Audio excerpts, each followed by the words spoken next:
I tell you, 62 years of research this year. 62 years. Where did time go? You must be having fun. Well, yeah, I still enjoy doing the research. I still am very active as much as I can be. Reports come in here all the time, as recent this evening, and it never ends. My hotline's been open since 1969, and the phone calls keep coming in and the emails do. That's amazing. Amazing. Hi, Kara Kamrowski. Welcome to our chat room for the first time. Thank you for joining us. Ash Dobbs, good to see you here. And we're just continuing to file all in. Remember, good way to get us going, to support us, hit that subscribe button, hit that thumbs up, hit the bell as well if you don't mind. That way you know when we're coming on live or when we're going to premiere something. It's a lot of fun.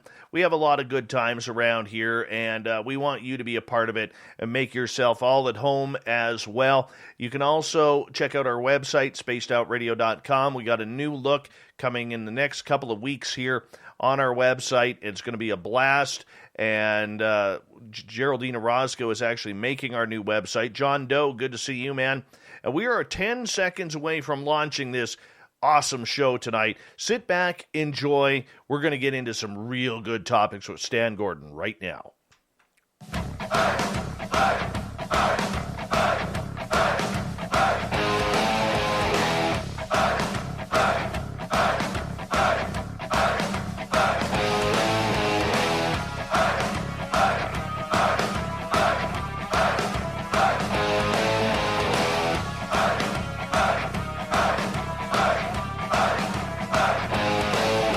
From the mountains of snowy central British Columbia to you listening around the world, this, my friends, is Spaced Out Radio. I am your host, Dave Scott, sitting in the captain's chair of SOR headquarters. We welcome you to tonight's show on our terrestrial affiliates around North America, digitally on TalkStream Live, Revolution Radio, and KPNL. If you want to take a listen to our archives, we have them free for you by going to youtube.com/Spaced Out Radio. Just do me the favor, hit that subscribe button. You can follow us on Twitter at Spaced Out Radio and on Instagram at Spaced Out Radio Show. Our website is spacedoutradio.com, where we have a plethora of features for you, including rocking out to Bumblefoot and reading up on Captain Shirk's SOR Newswire. Tonight's show is brought to you by Chive Charities. Help make the world 10% happier by visiting Chive Charities today. You can find them on our website. 62 years of research into the supernatural, paranormal, ufological phenomena. How does one do it? There's only very few who have, and since 1965, Stan Gordon has been conducting on-scene investigations of mysterious encounters in Pennsylvania. He has been involved with the examination of thousands of UFO and other strange reports across the Keystone State. During the late 60s, Stan acted as a telephone report sighting coordinator for the UFO Research Institute of Pittsburgh.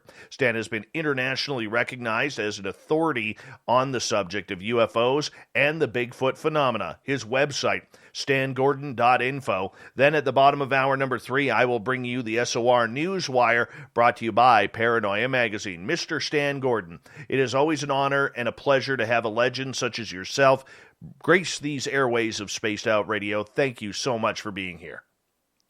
And once again, Dave, thanks for having me back on your program. We always enjoy being on with you. Well, we appreciate it too. 62 years. When you look back at 62 years, do you have a favorite accomplishment?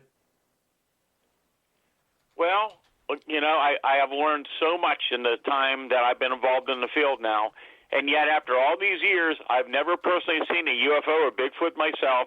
Interviewed thousands of people. I've seen a lot of very interesting evidence out in the field, but I've never had my own personal encounter. But I've learned a lot about the subject, but for sure I do not have the answers, and the more I know about the phenomena, the stranger it is. And I think we're dealing with something that's much more complex than most people realize. I got to ask you, how has your opinion changed in those 6+ decades of what you thought it was going back to the 1960s now, and compare your thoughts to what you believe this phenomena is today? Well, you know, I actually started this in 1959 when I was 10 years old. And I had no idea that birthday gift that my parents would give me around the Halloween season during that time would lead me onto a lifetime journey into this unusual field. And back in those years, back in the 50s, the 60s, and the years after that, just about everybody in the field that you talked to who felt that there was something to the UFO phenomena, they were pretty much under the idea that we're dealing with extraterrestrial spacecraft. And I still think that's a possibility, but the more I've learned about the phenomena, the more I believe for quite a while now that there's more than one origin to the unknown category of the UFO phenomena. And, of course, yes, year after year, many reports come in, and we're able to identify and track down a lot of those sightings. Many are misidentifications. So you eliminate all those reports, and then you still have this body of data of so many cases that you could not easily dismiss. And once again, I think now, from what I've seen, and again, it's all theoretical, but I think we're dealing with more than one origin for the unknown category, that some might be ET, extraterrestrial in nature, but the more I know about the phenomena, and it's very, very complex, and extends not just with some of the UFO phenomena, but with the Bigfoot and cryptids and other paranormal events that, for a lack of a better term, we might be dealing with something that's interdimensional. Why do you believe in this? You've never had a UFO sighting. You've never had a Sasquatch sighting. Yet here you are. You've put a lot of time, the majority of your life. You've put a lot of money because not many people get paid on this. And you probably missed countless anniversaries, birthdays, and everything in between, including a career, because everyone has a career on the line for this type of study. Why do it? Well, I should probably give you and your listeners a little bit of some of the background, how I really got involved in this, because as we go through this evening, they'll get a better understanding how I got involved in certain aspects of the phenomena. And yes, you're right. I worked a full-time job. I worked in the electronics field my entire life, but I was also doing this. And, back in the days, I was actually organizing and operating two research groups with probably hundreds of people involved. And so I was doing that, had a family and working full-time, and I was taking UFO reports 24 hours a day. But going back a little bit, just to give a little bit of background, in the late 1960s, I got involved with a group called the UFO Research Institute of Pittsburgh, and that was the group where Stanton Friedman began. He was working for Westinghouse at the time, and they had a small group of mainly research people. There were some engineers and others from Westinghouse and other specialists around Pittsburgh involved. And as I recall, I was the youngster of the group, but I already had a lot of experience dealing with interviewing people and gathering data on UFO cases. So I became their telephone sighting coordinator. So when a UFO report would come in, I would do the initial investigation interviews and determine if the case warranted further investigation. And I stayed with them until they closed down their operation. And in 1969, I decided that I was going to set up a hotline for the public to report UFO sightings. So I began to make contact with the local news media and the police. And, well, I was still pretty young, and there was a lot more ridicule back in those days, but I tried to handle it very seriously. And within weeks, after people began to hear about my hotline, the telephone in my home is ringing off the hook day and night. And calls are coming in about not just UFOs, but anything unusual from alleged haunted houses to flying saucers and strange creatures. And it became apparent very quickly I couldn't do this all on my own. So I was determined to organize a volunteer group of research people to investigate these reports. So in 1970, I founded the first of three volunteer research groups that would investigate incidents across Pennsylvania for many years. The first group was called the Westmoreland County UFO Study Group. We started here in my hometown of Greensburg. We extended into the Pittsburgh area. And the group was kind of unique in that the majority of people involved were specialists. We had scientists, engineers, technicians, police officers, former military intelligence people, pilots, medical people. I mean, it was quite a really unique group. And by 1973, we had extended to cover the state of Pennsylvania. So we were getting many, many reports in. And surprisingly, we began to receive referrals from the news media, state police, other agencies, and we were busy constantly with reports coming in. And we were very lucky that we were already pretty well established, because then that major wave of incidents occurred in 1973, which is when I began to realize that there was a lot more to not only the UFO phenomena, but the Bigfoot phenomena as well. And if you like, we can go in to talk about some of those cases from that time period. Well, let's go for it, because this is what you got your start in, and it's important for our audience to learn your history before we get too deep into the show.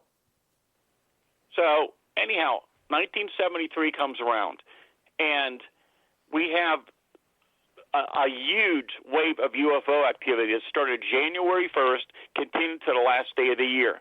There were literally hundreds and hundreds of UFO reports coming in from across the state. So going back to 1973, as your listeners will all recall, there were no cell phones, there was no internet. But actually, and interestingly, the local newspapers, many of the statewide newspapers, and even nationally, there were stories being covered from throughout Pennsylvania for many, many months about the sightings going on, some more investigations. And then you will recall that in the fall of 73, the United States experienced a very large wave of UFO activity. It kind of peaked in the fall around October 73, which is making a lot of national news. But back here in Pennsylvania, I mean, a lot of these UFO reports, they weren't just high-altitude lights in the sky. I mean, there were many, many reports of very large, what appeared to be solid metallic objects, many at very close range, low level. I mean, there were reports of these things hovering over highways, chasing cars. There were incidents on the turnpike. There were landing reports, sometimes with physical traces. I mean, it was just an amazing time to investigate all these UFO reports. And then it got much more interesting in the summer of 73, when we had the largest outbreak of Bigfoot sightings ever documented. And that went on for months and months into 1974. And actually, we've had Bigfoot sightings, as far as I can recall, documented every year since then, right up through last year. And it was an amazing time period. And how this Bigfoot wave started, I remember receiving a phone call from a relative of a person who lived in a rural area, a few miles actually from where I live, which was out, and this took place out towards Route 30, what was then the Green Gate Mall area. And this person told me this person had a very unusual experience. So that would have been the evening of July 31st of 73. And that person was in the bathroom shaving early, because that guy always got up early for work. It was a warm night, and the screen was up. The windows up, the screen was in the window. And he began to smell this funny rotten odor. He said it was something like rotten cucumbers. And he happened to turn a look in the window, and here are these two huge glowing red eyes staring at him. The wind is 8 feet off the ground. And they had several dogs out there, but the dogs weren't making a sound. And that was unusual, because the dogs always bark if somebody came near the property. So he went in and yelled and told some of the other people in the house, and they came running out, and they could smell whatever it was, but whatever was there in the window was gone. Well, he ended up going to the hospital. Possibly as a result of that, he was very, very shook up. And I went out to interview him when he got home the following week, which would have been July the 7th. And I went out to interview him. He was still pretty shook up. And while I'm interviewing him, I'm told that several weeks before, a few of the young fellas were taking a shortcut from around the house and over to the mall, and there was a lot of branches and a lot of woods in around the area at the time. And they heard this noise in the woods, and they figured it was a deer. So they started throwing some rocks in to scare the deer. But to their surprise, this 7-foot-tall, hair-covered creature with long arms comes out of the woods and goes up behind the house. So a number of the boys, they got them together, and I was able to interview them. And after that, I asked permission just to go up and look around on the property up behind the hill, up behind the house. Several of those young boys followed me up that afternoon. And we're looking around up there. And I remember the ground conditions were not very good for any type of footprints, but I stayed there for a while, and I was about ready to end the day's search when I happened to look down, and there was a partial footprint, and there was one very unusual track, fully intact, the strangest footprint I ever saw. It was 13 inches long, 8 inches wide, and clearly three-toed. And the boys came over, and some of them said, what kind of animal can make a footprint like that, which I didn't have the answer for. And I got on the radio, and I called one of my associates to come out, and he came out, and we took measurements and photographs and made a casting of that track.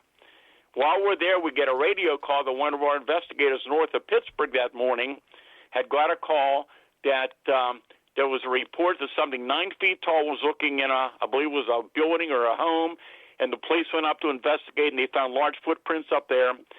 That was the beginning of this massive Bigfoot wave we're going for months and months. And, I mean, it was just amazing what was going on. So you got to remember now, my research teams, we all, again, were working full-time, but I had it set up that either a field investigator or teams could respond to cases 24 hours a day. And in many, many cases, we were able to do this. So in many instances, we were on the scene within minutes to hours after these cases occurred, which is why we could document them so thoroughly. And so that's what was going on. But many of these Bigfoot sightings were in daylight, and many of them at very close range. And in some cases, there were multiple creatures seen together, like 2 or 3 together. Quite often, my teams would get out there, and there would be some type of physical evidence at the scene. And that began over the weeks to follow. That began to hit the news as well. So we were out there investigating all these reports. Now, I have to tell you, I was already interested in Bigfoot before that. I knew about the reports from Pennsylvania going back to maybe even the Native Americans. And there were 1,800 newspaper accounts of Bigfoot sightings in the news, but they called him the wild man of the woods, the wild man of the forest back in those days. And my feeling back at that time was that Bigfoot, if these were real, some type of creatures, that they were some type of unknown species, some type of unknown animal that science had yet to confirm. But as time went on and these reports started coming in, and you got to remember now, a lot of those reports initially from the public were going into the police departments first because a lot of them didn't know who to call at that time. And people from widespread areas began to tell us very unusual details. Plus, my teams began to notice some odd things. And one of the first things was that we would get out to some of these locations, there'd be a series of large footprints with large strides between them, and we would see them under different type of ground conditions, including fresh snow, and they would suddenly stop, vanish, and disappear. And there was no way under some of those cases that could have been fabricated. And then as we're talking to individuals and interviewing different people, they're reluctantly telling us about some, not just the sighting itself being so unusual, but some of the elements to the reports. And some of the things we're hearing was, for example, people would tell us about seeing this large, hairy creature that they're watching standing there a short distance away that suddenly physically vanishes and disappears and reappears somewhere else close by. And then the reports got stranger and stranger. Then we began to see this pattern emerging. We would have a Bigfoot sighting in a particular area. Within minutes to hours to maybe the next day, we would have a UFO sighting or vice versa. And as time went on, then we began to have some of these amazing cases where Bigfoot and UFOs were seen together at the same time and place. And before I go into some of those details, let me stress this. I am not suggesting that Bigfoot was riding in a UFO, riding in a spaceship from another planet, or a pilot, because we don't know for sure what the UFO phenomenon is, and we still don't. We have various theories on them. And so that's something I want to make it out there and make that clear. We don't know what the correlation is. But as we talk this evening and you hear some of these cases, more and more people are going to, I think, realize that there's something going on here.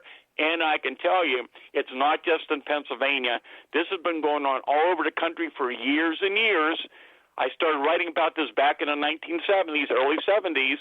I was in touch with many of the well-known researchers from that time period and witnesses from around the country and around the world, and they knew this was going on. But everybody wanted to keep their mouth shut because it was so strange, and those in the Bigfoot community did not want to associate Bigfoot with UFOs, and those in the UFO field did not want to connect UFOs and Bigfoot.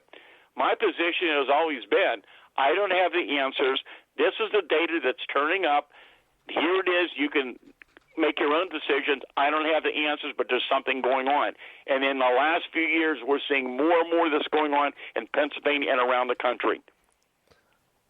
You are in a weird area there. And I mean that with all due respect, because that Pennsylvania, West Virginia, Ohio triangle around there leads to a lot of strange phenomena and anomalies.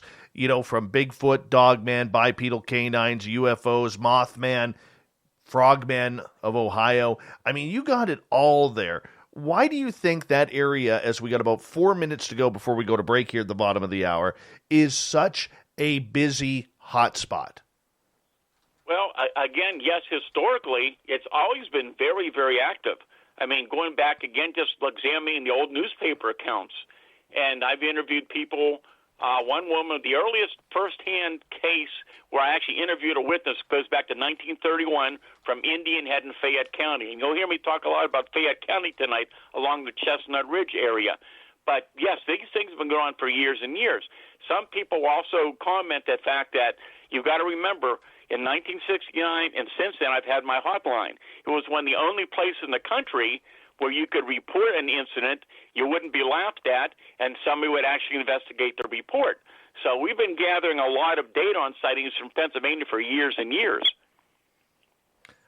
We're going to get into the Chestnut Ridge next half hour, because I first learned of that from the crypto guru Ronald Murphy, who's a good friend of yours and of this show's, you know, a number of years ago. I mean, but it is such a hot spot of areas, from everything from goblins and gnomes to Bigfoot and UFO sightings. Do you think it's just something that is a catalyst, maybe going back hundreds of years? Maybe there's portals there, as we got about 3 minutes to go? It's yeah, and you'll see it's a very complicated subject. It's very interesting, and a lot of the phenomena that I was investigating, which we'll talk about some of those cases later on from 73, and they have continued to occur, and you will find that a lot of what I wrote about in the 70s is very similar to what you heard about the Skinwalker Ranch. What we now know is that there are other areas around the country, and here in Pennsylvania, there's at least 2 active areas I know right now in Pennsylvania where there's a long history of these ongoing phenomena, where whatever we're dealing with seems to focus sometimes on certain geographical areas, or even more focusing on certain properties or locations, like a farm, for example, where there's people recurrently are reporting seeing and experiencing various types of strange occurrences. And yes, people can be in the right place at the right time, and many report Bigfoot's walking out right in front of their car, or people can have UFO sightings anywhere. But there seems to be the fact that whatever the phenomena is we're dealing with, there are certain areas where you have a recurring phenomena going on for a long period of time. Well, I tend to think that maybe, just maybe, since it all started in 1973, that the monsters there knew that that was the year I was being born here in British Columbia. There has to be a tie, Stan. There has to be a tie to it. There you go. Well, actually, a lot of this phenomena goes back many years before 1973, but that was a very big year. Well, it's just amazing how the patterns form, and the more things change, the more they stay the same, as you have noticed over 62 years of research regarding this. So are you surprised that, take away the technology and everything, comes to the critters, it comes to the creatures, comes to the UFOs, that what we're seeing today is what we were seeing way back when? There's a lot of accounts that there's similarities, but I've also seen from the reports I've dealt with and other researchers that even in more recent years, some of the reports are getting stranger and stranger. I mean, some of these cryptid reports I've been involved with are just amazing. We'll talk about some of those later. And yes, you have your typical Bigfoot reports, but there's many stranger things are being reported.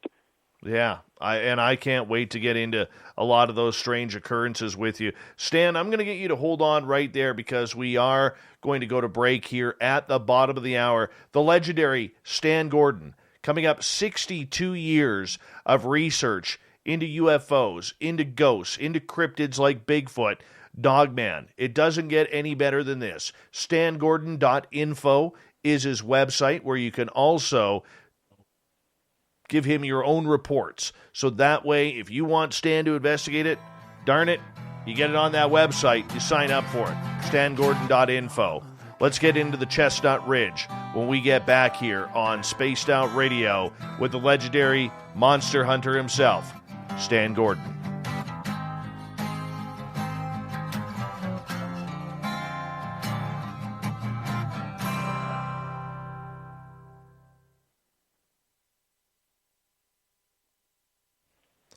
Damn, that was a fast half hour.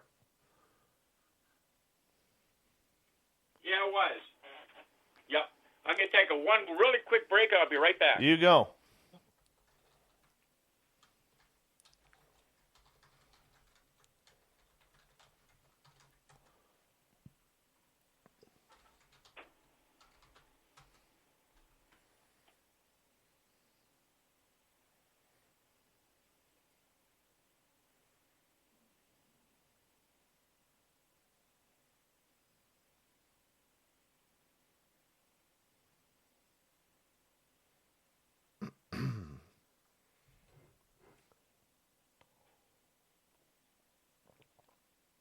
All right. Good show so far, people. Hi, Shiny Ray. I'll even type it in for you. There we go.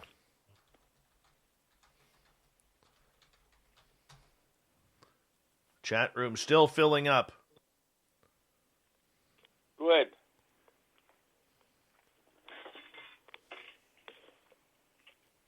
Aussie, I will be talking with the guys from UFO Garage tomorrow between 6 p.m. Pacific and 8 p.m. Pacific. I believe it'll be live on their YouTube channel.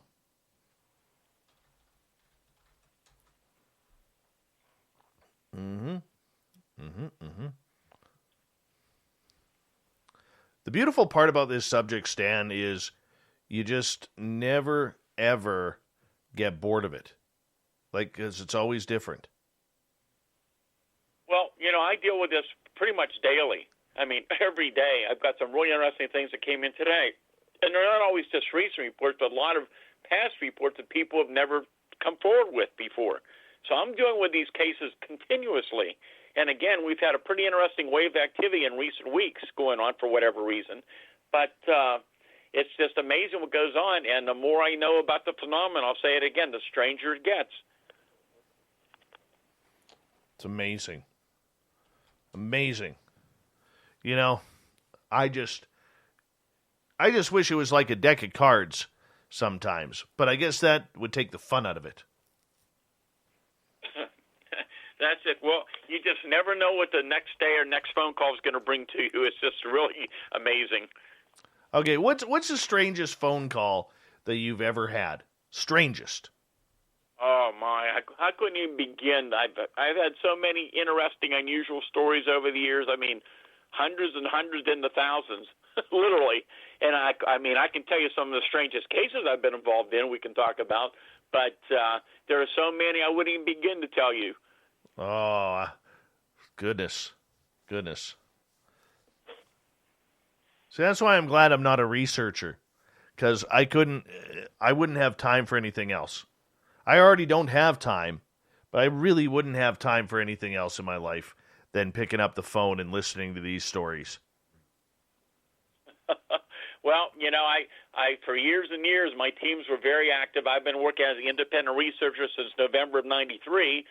But, right up till the virus, I was still getting out there as best I could. I mean, I'm not as good as moving around the woods and up the hills and crawling around like I used to be, unfortunately. But there's a lot of younger, good researchers. I don't have my teams anymore, but other ones that I can depend on to go out and check things out that are very experienced.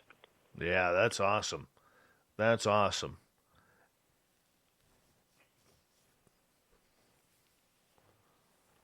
So, are you closer to Philadelphia or closer to Pittsburgh?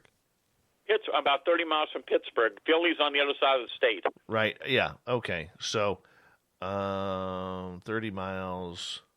Southwest PA. Right. Okay. Right. And this whole area is just a hotbed year after year, year-round, every year.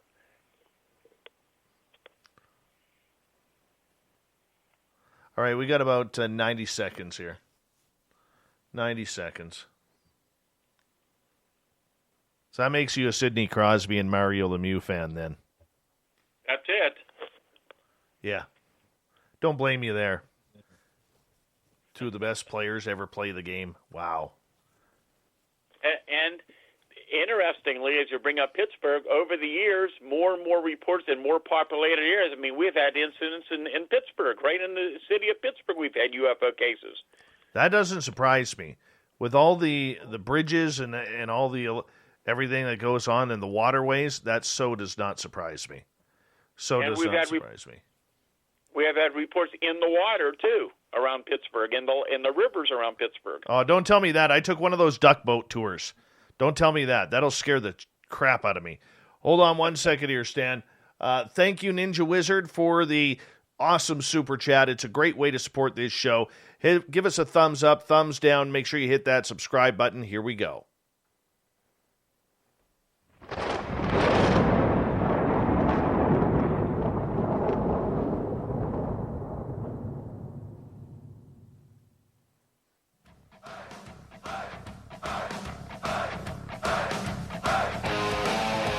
Second half hour of Spaced Out Radio is now underway.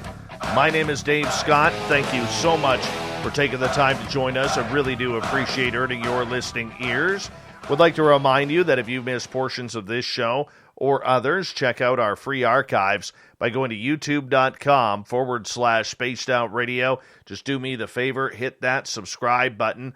Our website is spacedoutradio.com, where we have a plethora of features for you, including rocking out to Bumblefoot and reading up on Captain Shirk's SOR Newswire. Follow us on Twitter @SpacedOutRadio and on Instagram @SpacedOutRadioShow. Legendary cryptid monster researcher Stan Gordon is here. StanGordon.info is his website. And we're going to get into this area of Pennsylvania called the Chestnut Ridge. There's been everything seen there. Bigfoot, Dogman, gnomes, gargoyles, trolls, fairies, sprites, UFOs, aliens. It is a special place with a lot of special happenings, and one of the experts of investigating the Chestnut Ridge is Mr. Stan Gordon. Stan, welcome back. Thanks for having me back, Dave. What makes the Chestnut Ridge so darn eerie, man? Well, I think what's so amazing about it is the fact that you have reoccurring phenomena year after year. And, I first heard about the ridge. This would have been sometime in the late 1960s. I was investigating a daylight sighting of a very large, solid, cigar-shaped object at treetop level along a major highway. And in the days to follow, as I'm out there interviewing witnesses around the area, some of these local people began to talk to me about, well, these things were going on up on the mountain, up on the Chestnut Ridge. And I began to hear these interesting stories. And ever since then, I've been investigating multitudes of reports all along the Chestnut Ridge. Well, the Chestnut Ridge is not one small area. I mean, this mountain range extends here in southwest Pennsylvania through Westmoreland, Fayette, and Indiana County, and then extends into Preston County, West Virginia, outside of Morgantown. So it's a little less than 100 miles long, approximately. But it's the Westmoreland and Fayette County sides are probably the most active, and year after year we're getting these strange reports, including already this year. And so it's a fascinating place. I've spent many days and nights with my teams up in those areas, investigating cases, staking the areas out, investigating reports. It's a very, very beautiful and very, very strange area. And once again, the more I know about this phenomena, the stranger it is. And during that major outbreak in 1973, a lot of the activity was taking place throughout Derry Township, which is outside of Latrobe, all along that section of the ridge. And again, a lot of it up in Fayette County, and the reports just keep coming in. But the diversity of the monsters that are seen there, like I said, in talking to Ronald Murphy about it, the crypto guru, I mean, everything from gnomes to Dogman have been spotted there. I mean, why do you think there is such diverse action in the supernatural world there? Well, apparently there's a lot we just don't know. And again, it's not just the ridge area, but there's these other locations. I know of one in Fayette County now, and in recent months I've been involved in another location way up in northern Pennsylvania, which apparently also has a long history of all kind of anomalies and phenomena taking place up there. I understand even in recent weeks they've got some very good video footage and night vision footage of these small spheres of light coming through the woods, which we'll talk about more later on. And but yeah, up on the ridge, we've had Thunderbird sightings, which is one of the cryptids I've been involved investigating for years. There have been multiple sightings of these huge flying creatures, and it's a complex subject in itself. Because under the Thunderbird report, and many people out there have heard about the Thunderbirds, and generally the reports I've had, they're like huge, overgrown turkey vultures, generally dark brown or black in color, but we're talking wingspans from 10 to over 15 feet, some even bigger in some cases. And those reports in themselves are very, very interesting. And just like with UFO sightings, it's very difficult to judge size and altitude, but in some cases, even with these giant flying creatures, they're very low to the ground, or they've actually been on the ground, where there have been cases where people's vehicles were stopped because these things were on the road eating roadkill. And in some cases, the wings were open. So they got a really good idea. There was one case I looked at back actually around 2007 from neighboring West Virginia, and I talked to this guy a number of times. He sent me sketches and all. And it was early in the morning. It was a 2-lane road, and he's riding down the road, and suddenly he had to hit his brakes because here's this huge, giant bird. He said this thing stood easily 4 to 4.5 feet tall. It was higher than the top of his vehicle, and he got a great look at this thing, and it was looking at him. He was looking at it. It was hopping from one leg to the other, flapping its huge wings as they're trying to get off the ground, and as it's flapping its wings, he could see the wingtips on each side of the 2-lane road, and he could see the dust and dirt going up, and finally got off the road and up above the trees. He went back the next day and measured the width. It was 21 feet across. But we've had sightings like that up on the ridge. There have been very close Thunderbird sightings, but then some of those Thunderbird reports from different areas are even stranger because there's different categories of these things, whatever they might be. Another one that people have reported are these very large, leathery skinned, generally black, almost bat-like creatures. And then we've got people who are very reluctant to even tell me about these, and just like they are about the other ones, but they swear what they saw looked prehistoric. They swear that what they saw, and some of the details of these reports are just amazing, and they swear what they saw was a pterodactyl or a pterotorn. And, you know, again, if you only have 1 or 2 reports like this, well, you got to wonder. But when over the years, so many different people and incredible people in all these cases, there's a variety of age groups and backgrounds, and many of these people were professionals. 99% of any of these witnesses I talked to, none of them want any publicity. They have no reason to make up their story. They just want to get answers to find out what they saw and if anybody else had reported seeing the same thing. So up on the ridge, you've got the Thunderbirds. You've got, of course, Bigfoot sightings. We've had other strange entities reported. We've Black Panther sightings, another phenomenon. We had 3 Black Panther sightings reported actually last year in daylight, all at close range. 2 of them, I'm trying to remember, 2 of them, one of them was up right actually in a hot area of the Chestnut Ridge in daylight. Another one was up in the Laurel Mountains, which extends only a few miles from the Chestnut Ridge, which continues that also to be a very active area for phenomena. And another one was up in Cambria County, but they were all very interesting, very detailed, close-range sightings of Black Panthers. And what's so unusual about the Black Panthers is that, one, when people think about the Black Panther sightings, they're thinking about the animal they see in a zoo, like a leopard or jaguar, not common in this part of the world, but they've been seeing them in Pennsylvania for years. And I found some very interesting aspects with Black Panthers and other cryptids and Bigfoot. And one of the things is that, for example, I'll give you an example of this.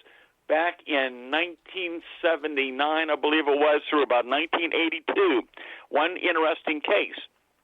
A series of phenomena began to focus on an area between Armstrong and Westmoreland County. And this went on for weeks and months, into years, after a UFO, an unidentified flying object, was seen one afternoon falling from the sky into a large wooded area. And soon people around there began to hear screams and cries. They found footprints. There was Bigfoot encounters, UFO encounters, small spheres of light, and at the same time, a series of Black Panther sightings in the area. So sometimes when you have one cryptid in an area, other cryptids also will show up. There have been cases also around the country in Pennsylvania where more than one cryptid was seen together, which is something you hardly ever hear about. Yeah, I'm telling you, as you go on to hear some of these cases, you begin to find this is a much more unusual phenomena than I could ever imagine I would have gotten involved with. Can we talk about the Thunderbird for a moment here? Because out of all the cryptids that I don't believe in, and I believe in a lot of them, Stan, I really do believe in a lot of them, but the Thunderbird to me is very difficult to believe in because the amount of feces this would drop would paint a red car white. And we never see that on the trees in the mountains. We never see, bird droppings are always white, unless this thing has something different, but we never see that. You know, that would be a very key sign. My theory with the Thunderbird, and just hear me out for a second, is could it be that people who spot this creature have somehow went into a portal or are viewing a different part in time? And again, very good theory, and I've heard that before, and it's all possible. Once again, I don't have the answers. It's all theoretical. But again, you've got so many credible people seeing these things. But here's the whole thing we have to look at. You've got multiple strange creatures being seen, all over Pennsylvania and around the country. It's impossible to have all these unknown species out there. But at the same time, you've got so many credible people who are giving you these great details, and the little details are important. You can't eliminate these reports. So the only thing that makes any sense is we're dealing with something that comes and goes, comes in and out of our physical reality, sometimes leaves evidence and sometimes they're gone. And also, in some cases, you have more than one witness of these cases as well. But also, as I started looking into backgrounds of witnesses years and years ago, it was just a limited to study, but there's a lot of things that began to show up. And once again, it could be that in a lot of cases, some people are just in the right place at the right time, and they have an encounter with some type of cryptid or unknown creature. But there's also indication that there's a possibility that certain people have certain abilities that they're able to perceive certain phenomena that other people cannot. Or for whatever reason, the phenomena is attracted to them. And I remember some case from years and years ago, there was a group of people, and only a couple people within that group could see this large object hovering over above them, and the other people couldn't see it. And I've heard similar things going on with cryptid cases as well. But it's such a very, very strange phenomena, and it's so complicated, it's very, very hard to figure out. I said many, many years ago, the phenomenon is so strange it protects itself. So you believe that the Thunderbird is out there? Well, you got to look even the Bigfoot reports. I mean, I've investigated hundreds of Bigfoot cases myself in Pennsylvania. And, I mean, many of these were not in the distance, in the dark. I mean, many of the cases, which I can even go over some from recent years, are just incredible, very close-range reports. And how often do you find any reports of feces or anything like that? It's the same type of thing. But also, I've had reports of Thunderbirds, even from other researchers, where the people were seeing this huge flying creature, but in some cases, somebody told me a couple years ago, it was transparent. They could see right through it, just like we have reports like that even with Bigfoot. We have many cases of Bigfoot that appears to be a solid physical creature, but we have other cases where Bigfoot, sometimes only part of the body is very solid, sometimes it's out of focus. We have reports sometimes that there's like a misty, foggy, hazy pattern to the outside perimeter of the body or around there. And then you got the tracks suddenly appear and disappear. And then I'll get into some cases when you want to talk about it from 73 and since then, which strongly suggests we're dealing with something that's not completely physical in nature. Well, let's get into that because, we love a little bit of those types of stories around here because I think one of the biggest arguments that I have against groups like the BFRO or around here, in British Columbia, we seem to get a lot of researchers who are so scientific that these types of stories are not even worth reading about or studying about.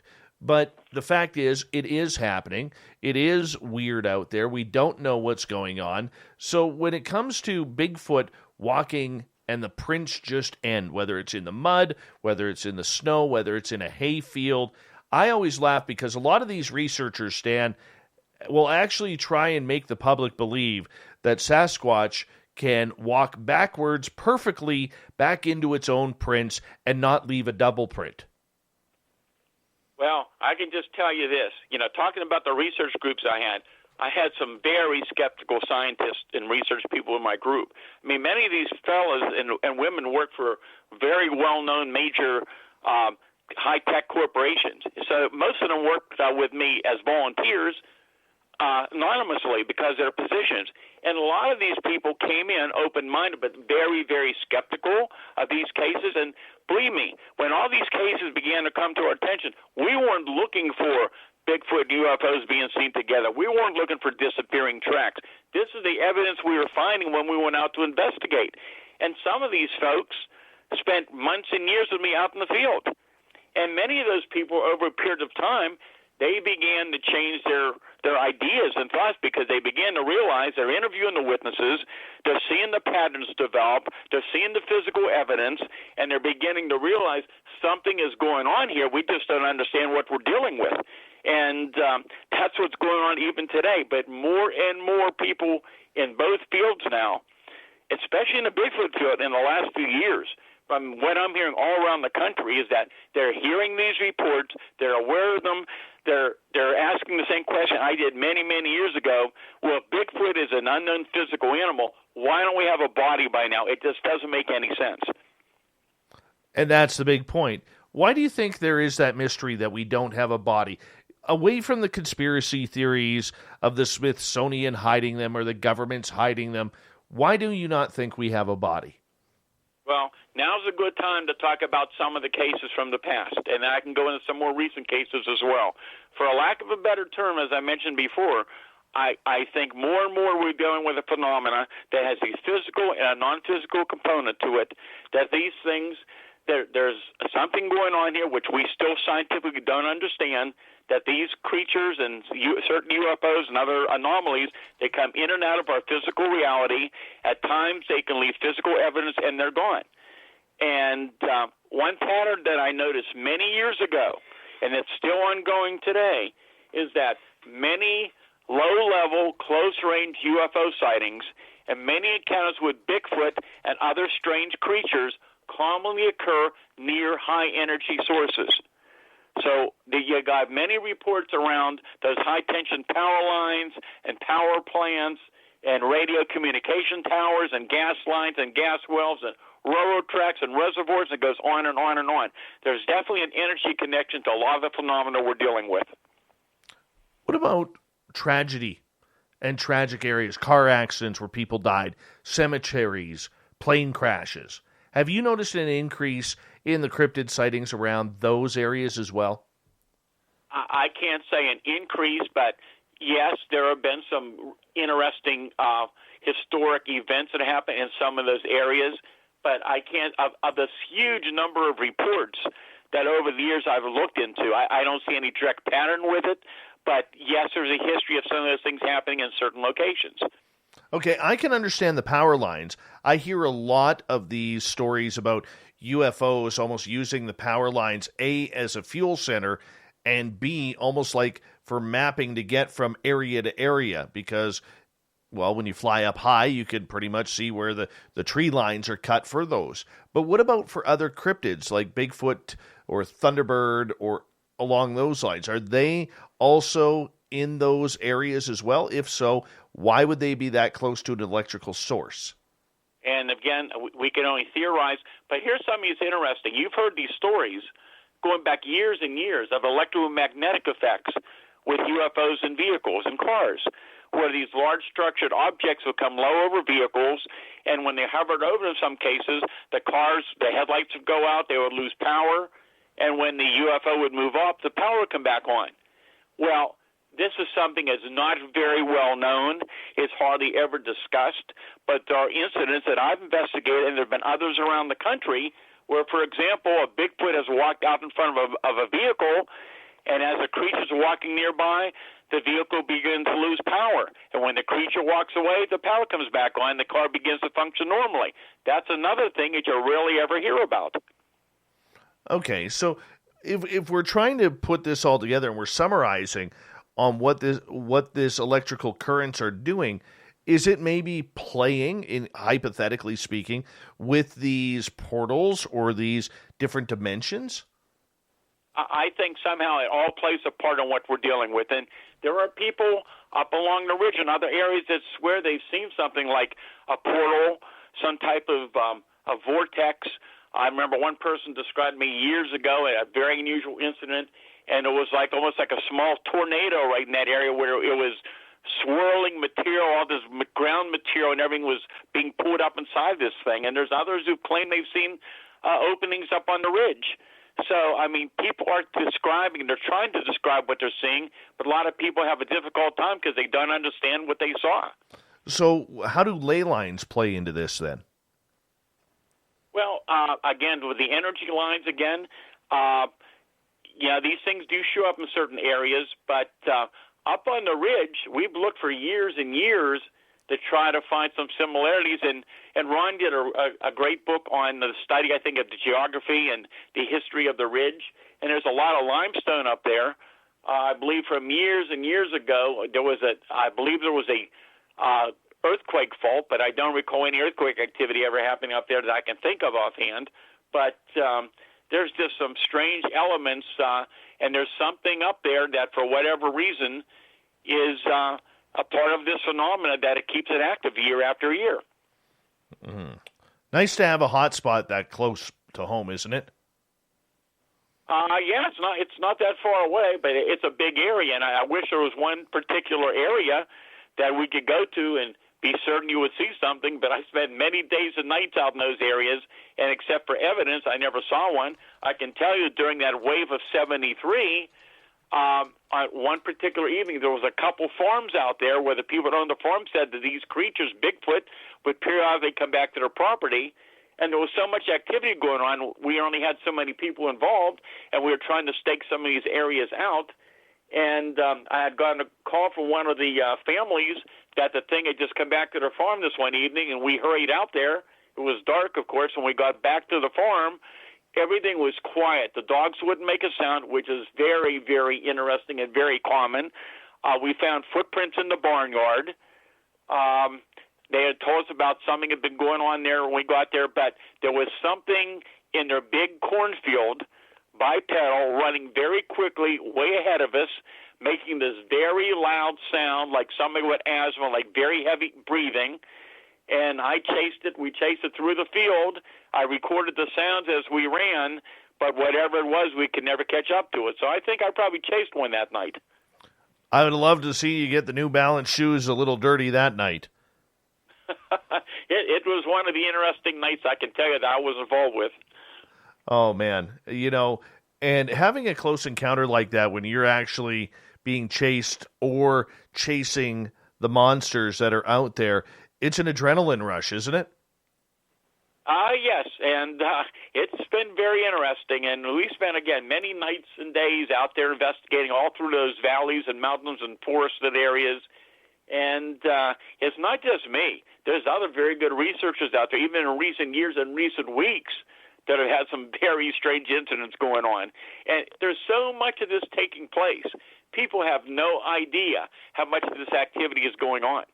I mean, just in Pennsylvania alone, from the reports that I get, other investigators that know the reports they're getting, up to the virus hit, I was doing a lot of lectures and events, right. And everywhere I went, people would come up to me and share sightings with me they never reported, and others are getting reports as well. Nobody knows for sure how much is going on and how much of it goes unreported, and this it's just amazing. Mr. Gordon, I'm going to get you to hold on right there. We are going to go to break here at the top of the hour. The legendary Stan Gordon. He's tripping on legends in the state of Pennsylvania, has been for almost 62 years, chasing the monsters and the aliens above. More with Stan Gordon and his website, stangordon.info, right after this on Spaced Out Radio.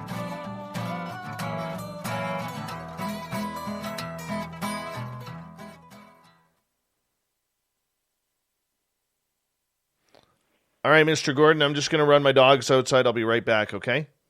Sure, Dave. All right, be right back. All of the SOR show archives for free.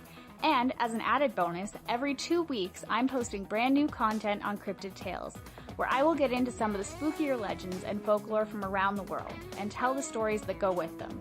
Find us at youtube.com/Spaced Out Radio and check out Cryptid Tales today. Drop a comment and let me know what you want to hear. See you there. Hey, space travelers, this is John Resig, founder of the Chive and Chive Charities. If you know anything about our website, you know we like to do things a little differently. We're not some faceless organization collecting money for a nebulous cause. Our donor dollars go directly toward life-improving items. Then we give those items directly to an underdog who needs it most. To become a donor with Spaced Out Radio's official charity, Chive Charities, just go to chivecharities.org/donate. Are you intrigued by Paranormal Talk Radio? You'll love the new Paranormal Radio app from TalkStream Live. You'll find a great selection of talk shows covering UFOs, ghosts, strange phenomena, and much more.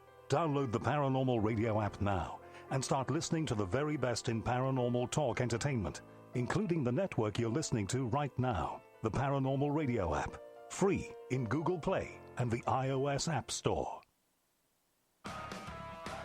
Get your horns up with me on Spaced Out Radio. This is Ron Bumblefoot Thal. Come tune in to SOR where you can hear me rock out with Little Brother is Watching, the official theme song of Spaced Out Radio. And then come on over to bumblefoot.com where you can find out about my tour schedule, my music, and everything else. Bumblefoot.com keeps you up to date on what I'm doing and the best way to stay in touch with my music and music camps. Sign up for my newsletter at bumblefoot.com and remember, Little Brother is Watching.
All right, I am back.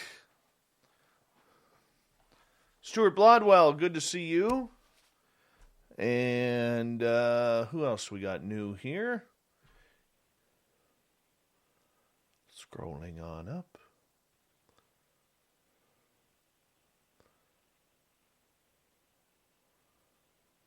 Rich Hilke's here, everyone. Make sure you say hello to Rich.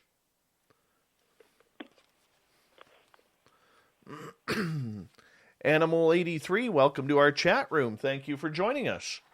Nice picture of a tiger that you have there. All right, Stan, we got about 2 minutes. 2 minutes. Hey, good. Maybe we'll go back and talk about some of those cases. And the one case that convinced me Bigfoot was not flesh and blood. Yeah. Yep. I am all good with that. I like cases. Now, Fap, that isn't fair saying that I'm old enough to still have wooden teeth. That's funny. That's funny.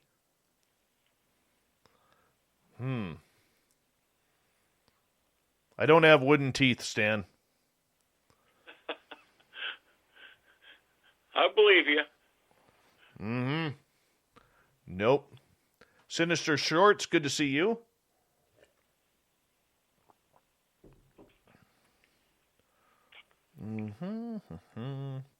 All right, we got about 1 minute coming up here. 1 minute.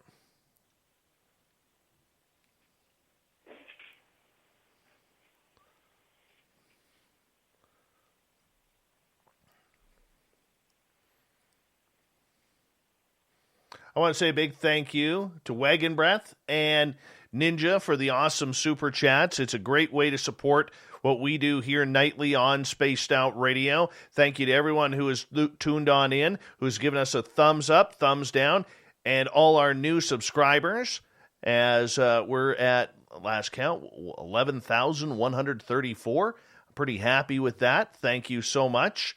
And make sure you hit that bell as well, so that way you know when we are going online as well. Robin Roll, how are you?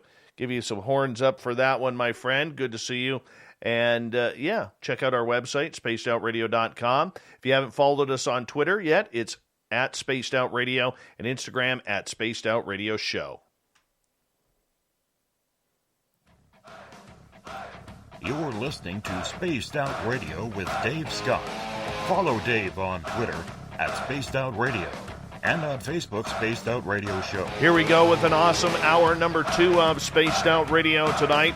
My name is Dave Scott. Thank you so much for tuning us on in. We really do appreciate earning your listening ears. We want to say hello to everyone listening in on our terrestrial affiliates around North America, digitally on KPNL, TalkStream Live, and Revolution Radio. All of our archives are free for you by going to youtube.com/Spaced Out Radio. Just do old Davey the favor, hit that subscribe button. The Desert Clam has set the password for tonight in the SOR Space Travelers Club, Echoism. Echoism is your password. Use it wisely, space travelers, as the Clam sets a password each and every night right here on Spaced Out Radio.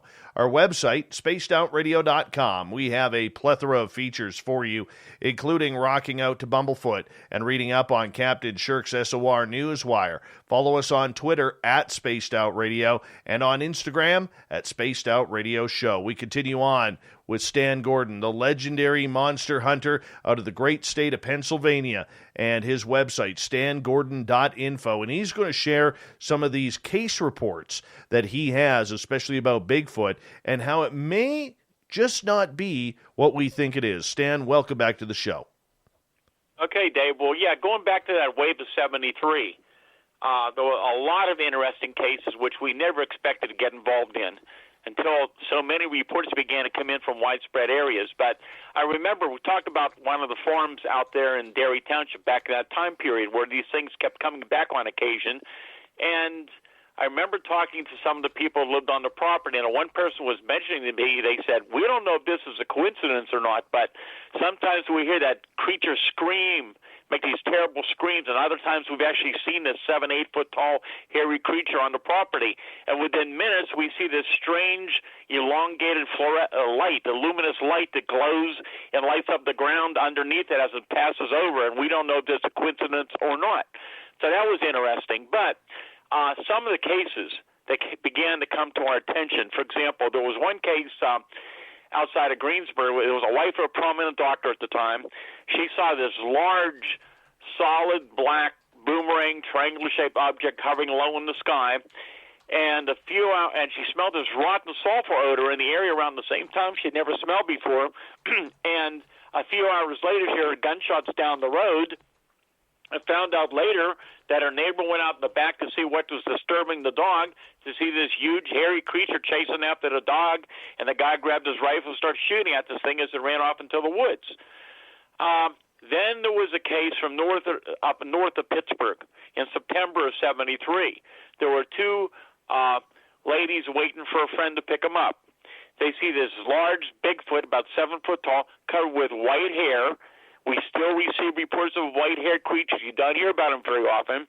And they're watching this huge, hairy creature running across the road towards the woods. But even stranger, in one of its hands, it was carrying a luminous ball of light. And as this thing kept running into the woods, a short time later, this object comes across the sky, and it projects a bright beam of light down into the woods where the creature ran into. So the reports are getting more and more fascinating. Then October 25th, 1973, it was the case of all cases. It was the case that convinced my team and some very skeptical people that there's a lot more to any of this phenomena than any of us ever realized. I'm going to give you just an abbreviated part of the story. It's a very long story. We could talk hours about this case. It's probably one of the strangest cases on record. The entire story is in my Silent Invasion book. It goes into great detail. But there have been numerous UFO reports coming into my hotline from Pennsylvania during the 24-hour period during that day of October 25th. It was around 10:30 that night when I received a call from a state trooper from the Uniontown Barracks in Fayette County.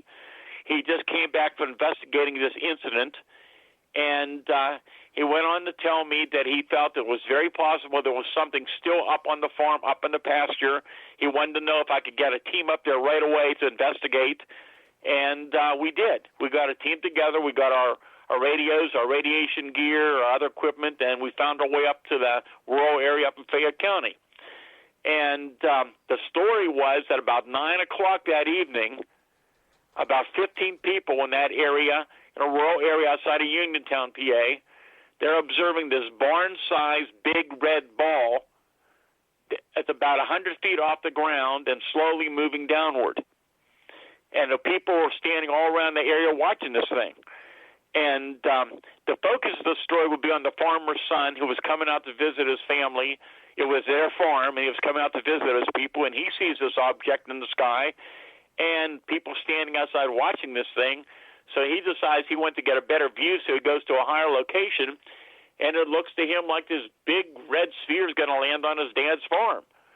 So there's two young neighbor boys up there, and they all decide they're going to see what this thing is. So they decide they're going to go and take a look.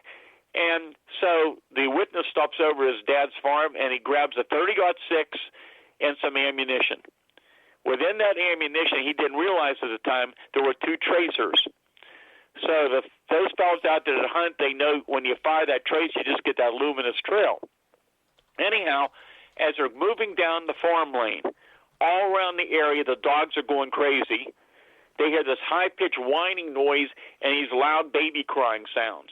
And they're getting louder and louder as they get closer to the pasture. And they get down the area, and they angle their vehicle, and they leave the headlights on so they have a luminous path to walk up this hill. And they're noticing that they never noticed before. It looks like something's draining the power from the headlights. They're very weak all of a sudden. As they finally make their way up to the top of the hill, they're standing there, and about 250 feet away, they can't believe what they're seeing. Here's this huge object, maybe 100 feet in diameter, now not a complete sphere. It's a big white hemisphere, like a big white dome, that's on the ground or right above it, illuminating the whole area, making that loud whining noise. And they're just standing there in amazement watching this thing, trying to figure out what this thing could possibly be. But a short time later, their focus is drawn to a barbed wire fence about 75 feet away. Along that barbed wire fence are these two huge, tall, hair-covered creatures. The one in front's 8 foot tall, somewhere around 8 foot tall. The one behind is around 7 feet tall. The fence posts are 6 feet tall. They're taller than the fence posts. They're described as having long, dark, matted hair hanging off the body. They have no neck. Their arms are so long they're hanging down past the knees almost to the ground. They have luminous, glowing green eyes, which have been reported in other cases as well. And they're making this loud baby crying, whining noise. So these things are walking slowly, one behind the other, along the barbed wire fence in their direction. Well, the one young boy is so frightened, he just runs out of the field. And soon after, the other boy yells to the older fellow to shoot at them. So he takes his first shot. The first shot's that tracer. You've got that luminous trail. He fires the second shot. It's the second tracer. But something very fascinating occurs. When he fires that second tracer, the largest of the two creatures reaches out as though to grab at that tracer. It lets this loud whining baby crying sound out, and the exact moment it does that, that large luminous object in the field vanishes and disappears. It doesn't take off; it just physically disappears, and that sound, that loud sound from the object, goes away as well. The creatures turn around, slowly start walking back along the barbed wire fence towards the woods. At that point, he's fired live ammo from his .30-06 at the creatures. He's been hunting for years and years. He was certain for sure he hit that large creature, but there was no indication there was hurt whatsoever. They just kept walking. They were not disturbed by the guy's gunshots whatsoever. At that point, they ran back to their vehicle, went back to the farmhouse, told the people what happened, took them to a neighbor, and they called the state police. When the trooper arrived 45 minutes later, he said, "I'm here to investigate," and the witness just said, "Look, just forget about it. You're going to think I'm nuts." And the trooper said, "We had a report of two similar creatures on a mountain the night before. I have to investigate the report." So they go up in the patrol car up into the pasture. And the trooper told me, he said, the area where the object was on the ground was self-luminescent and glowing, about 100 feet or more in diameter. He said that it felt a little warmer within that area. He said that if he had a newspaper, he thought he could read the newspaper from the light coming off the glow. He noticed the farm animals wouldn't go anywhere near it. And again, the shorter part of the story is they looked around there for a while. They went back to the barracks. I was told that both the trooper and the witness were both separately taken to two separate rooms and separately interviewed. Then they called me to send up my team. And during the night, other stranger things happened while we were there. It's a long story, but it's an amazing, amazing case. And that was the case that convinced me that we're dealing with something much stranger. But it was another case among other incidents that really convinced me that we were dealing with a phenomenon with Bigfoot, which strongly indicated we're dealing with something that was not a normal flesh and blood animal, but something much more unusual. And that also occurred way in the mountains of Fayette County in February 6 of 1974. And I'm sure a lot of your listeners will remember that time period. I remember it very well because I couldn't get gas the next morning to get up to the site. We had a big national trucker strike going on around the country. You might recall there was gas rationing across the country. There was some violence on the highways. So here in Pennsylvania, the National Guard and the state police were patrolling together. And due to that situation, there were some fellows from both units that responded to this case. I couldn't get my team up there to the next morning because we couldn't get gas. But anyhow, I interviewed the primary police investigator, and he said, by the time we found that place way up in the mountains, he said, whatever was there was gone. But he said, two of the witnesses I interviewed, he said, they were thoroughly frightened, scared to death. He said they appeared to be very, very honest. But he said what he observed there indicated something very strange happened. And that, he told me, was because of the animal reactions. And that's something I have seen myself. And it's very common. Even with some of the most ferocious dogs, when they're in the vicinity of the Bigfoot creature, they're just like paralyzed. They don't bark, they shake, they cower, they don't move. That is a very, very common type of effect. But also other animals were affected as well. And the trooper told me, so when they got there was no sound. The dogs, they had several big dogs. They didn't bark, didn't make a sound. There were other animals on the farm. People said the cats in the house were running and very shook up in the house when the things were going on outside. And they had a very young baby, and they said never before was that baby so upset as it was that whole night when this was occurring outside. But I remember one of the troopers telling me that I believe one of the dogs, there was I think a big German Shepherd, Eskimo Spitz. One of those dogs was in a cage, and the dog wouldn't move. And the trooper opened up the cage, to see if we could pull the dog out. Dog should have bit his arm, wouldn't even move, wouldn't even bark.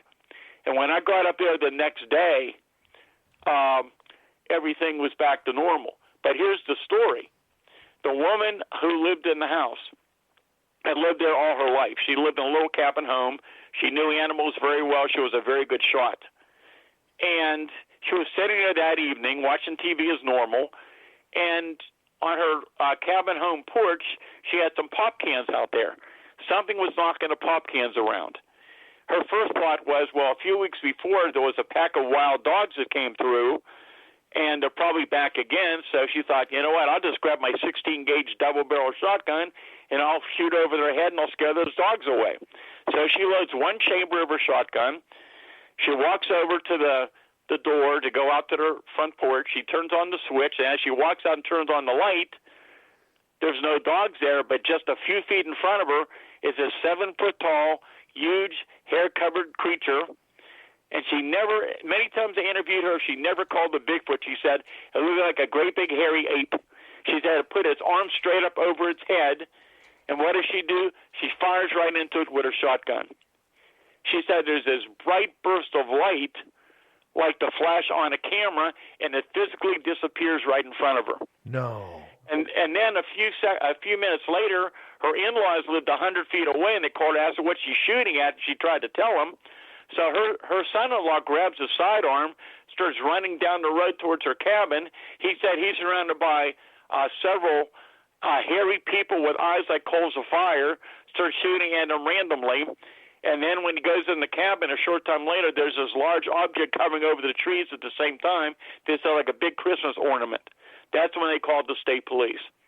And that was the case, among other similar cases, that convinced me that we're dealing with something that, once again, has a physical and a non-physical component to it, and which is why there's no bodies. So you don't think, then, that Sasquatch is from here? Well, no, I can't say that all of them are like that, but, we've had Bigfoot sightings now for how many years throughout the country and around the world of something similar, and nobody's yet ever come up with a body. And these kind of reports are going on all around the country, and we hear other parts of the world for years and years. But, again, you're just beginning to hear more and more about this. And, again, I keep an open mind to all possibilities. Is it possible that there could be a different kind of species out there that is physically real and we have not been able to identify? It's a possibility. But the more I know about this phenomena, I think that we're dealing with something that just has some very strange aspects to it, and more people are beginning to realize that as well. See, Stan, I've heard a lot of stories over the years of people who are camping, or maybe on a rural farmyard or something, where they've had Sasquatch activity, and then the UFOs come, but the Sasquatch seem to scatter, almost like they're fearful of the UFOs. Your stories are a little bit different because the Sasquatch really didn't seem to scatter when that anomalous object came across the sky. That's right, and then it gets even more fascinating because here's another area that I've been investigating for years and years. I call them mini UFOs.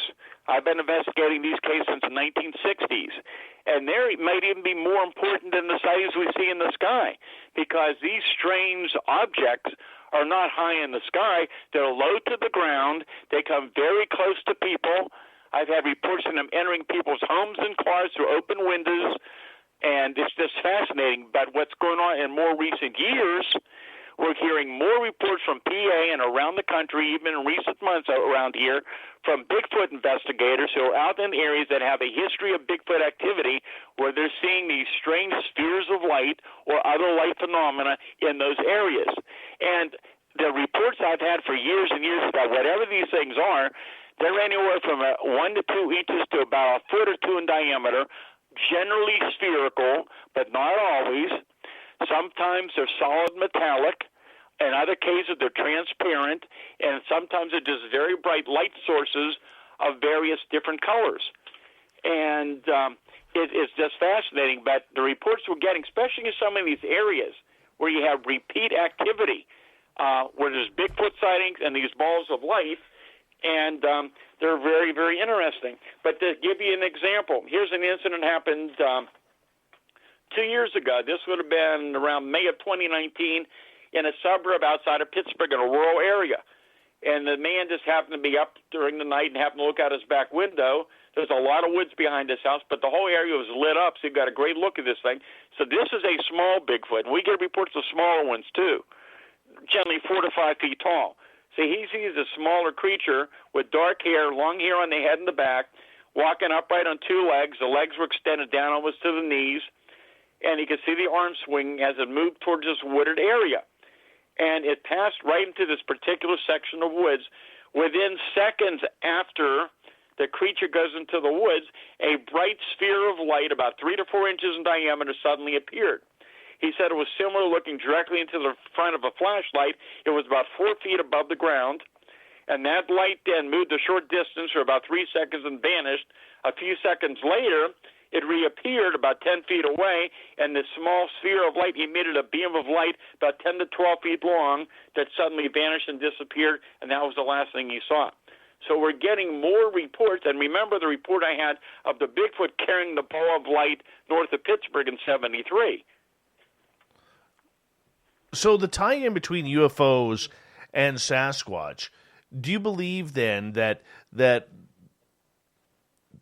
I already asked you about Bigfoot potentially being an alien, but do you believe then that they are working on some sort of same dimensional frequency? Look, as strange as it sounds, and again, this is not coming just from my information, but there are other very good researchers out there. Nick Redfern, there's numerous other people who have been gathering these reports for years, and they're finding the same odd things that I'm finding. And some of these reports are so bizarre. You have these reports of these things actually changing form, of creatures changing other creatures, of balls of light changing in the creatures. We have many reports of UFOs that appear to be solid physical objects that physically in front of people transform into a different physical shape. We've had daylight sightings in the last few years of large structured objects that are in the sky and they're making no sound, and they suddenly begin to go from a solid object to fade away into nothing. There's a lot more to this than any of us understand, once again. Okay, because I know here, the First Nations around here, many believe that the Sasquatch is interdimensional or a shapeshifter. And if that's the way we're leaning, would that not have to mean that this creature is not, or for the majority of them that we know of, is not of earthly descent? Well, again, are we talking about something from another planet? Are we talking about something from another reality, another dimension? I don't have the answers. But I think more and more that we're dealing with something that again, is energy connected, and as strange as it sounds, these things might be able to take on any form they want to. I mean, I have cases, and I know of others too, where people have followed footprints, and suddenly those footprints change into another type of footprint, for example, and how these things even physically change shape. Let me tell you about one really weird cryptid case I investigated a number of years ago. We got 90 seconds. Well, we better do it afterwards then, but there are so many interesting cases, and these small spheres of light, again, they followed cars. We had one case about 2 years ago. One of my associate researchers, Jim Brown, investigated in Fayette County in the daylight, where here's this ball on the ground on the road, and the man had to stop his car because he couldn't pass on the road. He didn't know what it was. He gets out of the car, starts walking towards it, and it physically begins to dissolve and disappear. Oh. Are you hearing cases of Dogman having this shape-shifting ability too? I've heard those stories. I've investigated some Dogman reports. There have been numerous ones in Pennsylvania for years. But if you go back and you look at the case I had in 73, and I go into this in my book, because you had your typical Bigfoot reports, but there were some variations. Some were taller and thinner. Some were shorter, more muscular. But then I had some cases where people were literally, within a few feet of these creatures. I had one woman who literally was in a bathroom at a foundation of a house, and this thing was staring at her through the window 3 feet away right into her face, and she described the face as, well, just horrific looking, but looking more like a dog or a wolf with fang-like teeth, red glowing eyes, And, I mean, I talked to her. She had called the state police, and they connected her to me. I mean, she was hysterical. And the weird thing about it was she was visiting friends. She was so shook up, she asked them to take her to her home several miles away. Within the hour, the same or another Bigfoot showed up at her property. Oh, my. Oh, my. Stan Gordon is our guest tonight on Spaced Out Radio. Let's get into the interdimensional shape-shifting species that Bigfoot may be. Stan's website, stangordon.info. You check it on out. We'll be back right after this on Spaced Out Radio.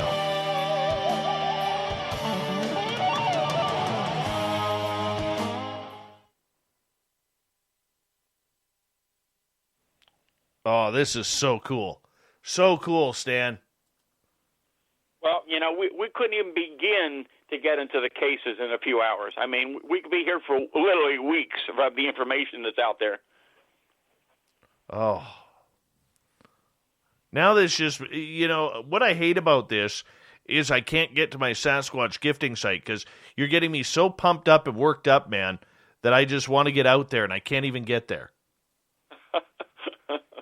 Oh, well. Unless you got about 10 grand that you want to send my way so I can put some tracks on my side-by-side. There you go. I wish I had it to give to you. Oh, my goodness. My goodness. Now I got to wait another 4 weeks. Son of a gun. There you go. Yes. I'm going to give you a very interesting case. You can call it a dogman or a werewolf, whatever you want, but this is a fascinating case. All right. Well, wherever you want to go, I'll go. I'm just along for the awesome ride tonight. Okay, and yeah, we can go into some things. And remind me to tell you about, we start talking about the Black Panthers. Let me tell you about one of the cases of a paranormal Black Panther case that also shows this type of phenomena going on. All right.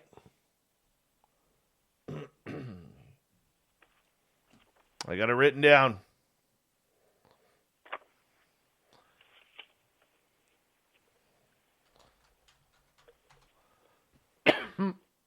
Excuse me.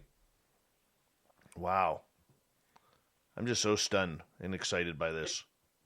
Well, you know, like I said, had I not been out investigating these cases firsthand, it'd be very hard for me to believe it. But when you see the fear in these people's eyes, the emotions, people crying, I mean, seeing grown men standing with guns in their hands shaking within minutes after seeing these things, you realize there's something going on that's affecting people's lives. Oh, yeah. It's emotional. It is emotional when you see something that isn't supposed to exist. Exactly. And I deal with this constantly with hunters and people. I get calls from people all the time to have these things that never would have believed it till they saw it, and they're having a hard time dealing with it. I couldn't imagine what it's like being one of these hunters that are out there that are sitting in a deer stand, and all of a sudden something comes up and literally, you know, scares the daylights out of them on the ground below. I could not imagine that. Okay, so remind me also to, if we have time, to tell you one of many hunter stories, but there's one in particular that it's really interesting. I'll have to try to remember my notes on that. It's been a while since I looked at it. All right, we can do that. We can definitely do that. We got about 3.5 minutes. Or 2.5 minutes, sorry.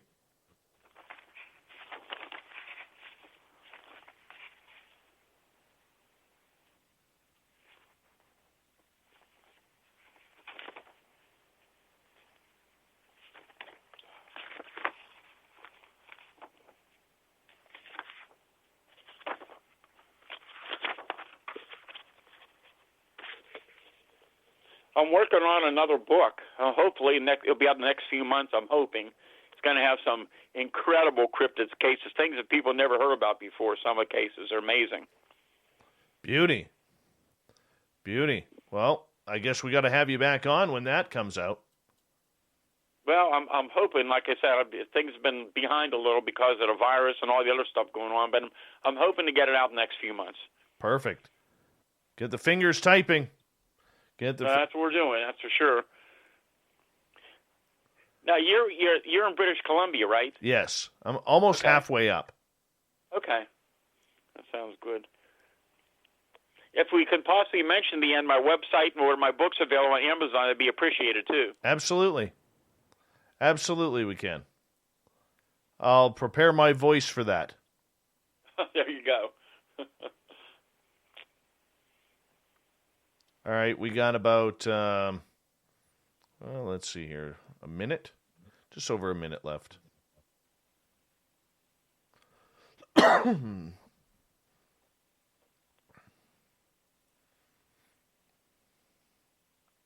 Really do appreciate you staying up for us. Oh, I always enjoy doing it.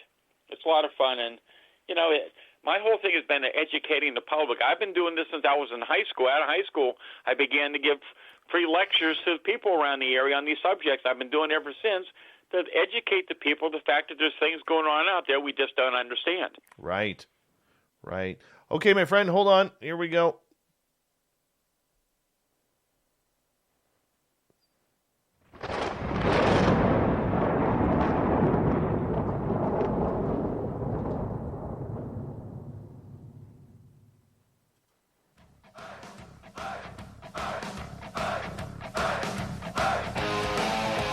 We pass the halfway point of Spaced Out Radio tonight. My name is Dave Scott. Thank you so much for taking the time to join us. We really do appreciate earning your listening ears. Want to remind you that if you've missed most of this show or others, you can check out our free archives by going to youtube.com/Spaced Out Radio. Just do old Davey the favor, hit that subscribe button. Our website, spacedoutradio.com, where we have a plethora of features for you, including rocking out to Bumblefoot and reading up on Captain Shirk's SOR Newswire. Follow us on Twitter at Spaced Out Radio and on Instagram at Spaced Out Radio Show. We continue on with Stan Gordon tonight. StanGordon.info is his website. You can find his books on his website as well as on Amazon. And right before the break, we started talking about shape-shifting and interdimensional when it comes to creatures like the Sasquatch. Stan, you're not saying that this is potentially out of the realm of possibility, are you? You know what? You fade out a little bit. I missed your question. I'm sorry. Just in regards, is it out of the realm of possibility that we could be dealing with shapeshifters or interdimensional beings like Sasquatch? Yeah, that's what we're seeing. Whatever these things are, they seem to appear and disappear. As weird as it is, there's reports of these things changing physical form, or balls of light changing in the creatures, or creatures changing other creatures. I mean, it's not just what I'm hearing. I'm hearing from other researchers as well. They've come across the same thing. Let me give you a really interesting example of a case, and this is not a Bigfoot case. This is something that, well, you can make up your own mind what you may want to call it, but this happened back in 2011 up in Bradford County, Pennsylvania. It was a man and his girlfriend riding down the road. It's about 11 o'clock at night. They're on a back road up in that area. And as they're riding down the road, their attention is drawn to the left side of the roadway. And the man who was driving saw some movement and mentioned it to his friend. The woman thought that at first that it was a naked man was crawling on the side of the road. The driver slowed down, swerved his vehicle in the middle of the road, directed his high beams of his headlights towards the subject. The driver stopped almost 30 to 40 feet away. They soon realized that this was not a person, but instead a creature that was crawling very low to the ground. As they watched, the creature moved into a squatting position with its back completely straight, somewhat like the stance of a kangaroo. The arms of the creature were held tightly to its body. What looked like long claws resembled talons on an eagle were seen. The claws were estimated to be about 8 to 10 inches long. The one claw was shorter than the other three. It had a muscular body. The head appeared to be oversized and shaped like that of a wolf. At the top of the head were two pointed bat-like ears that looked about 4 to 6 inches long. The entire creature was covered with a dull, wrinkly, dark black skin. The man described seeing large canine-like teeth in its mouth. The eyes were about the size of a silver dollar and were shiny black. The man stated that even though he had his high beams directed at the creature, the eyes did not reflect at all.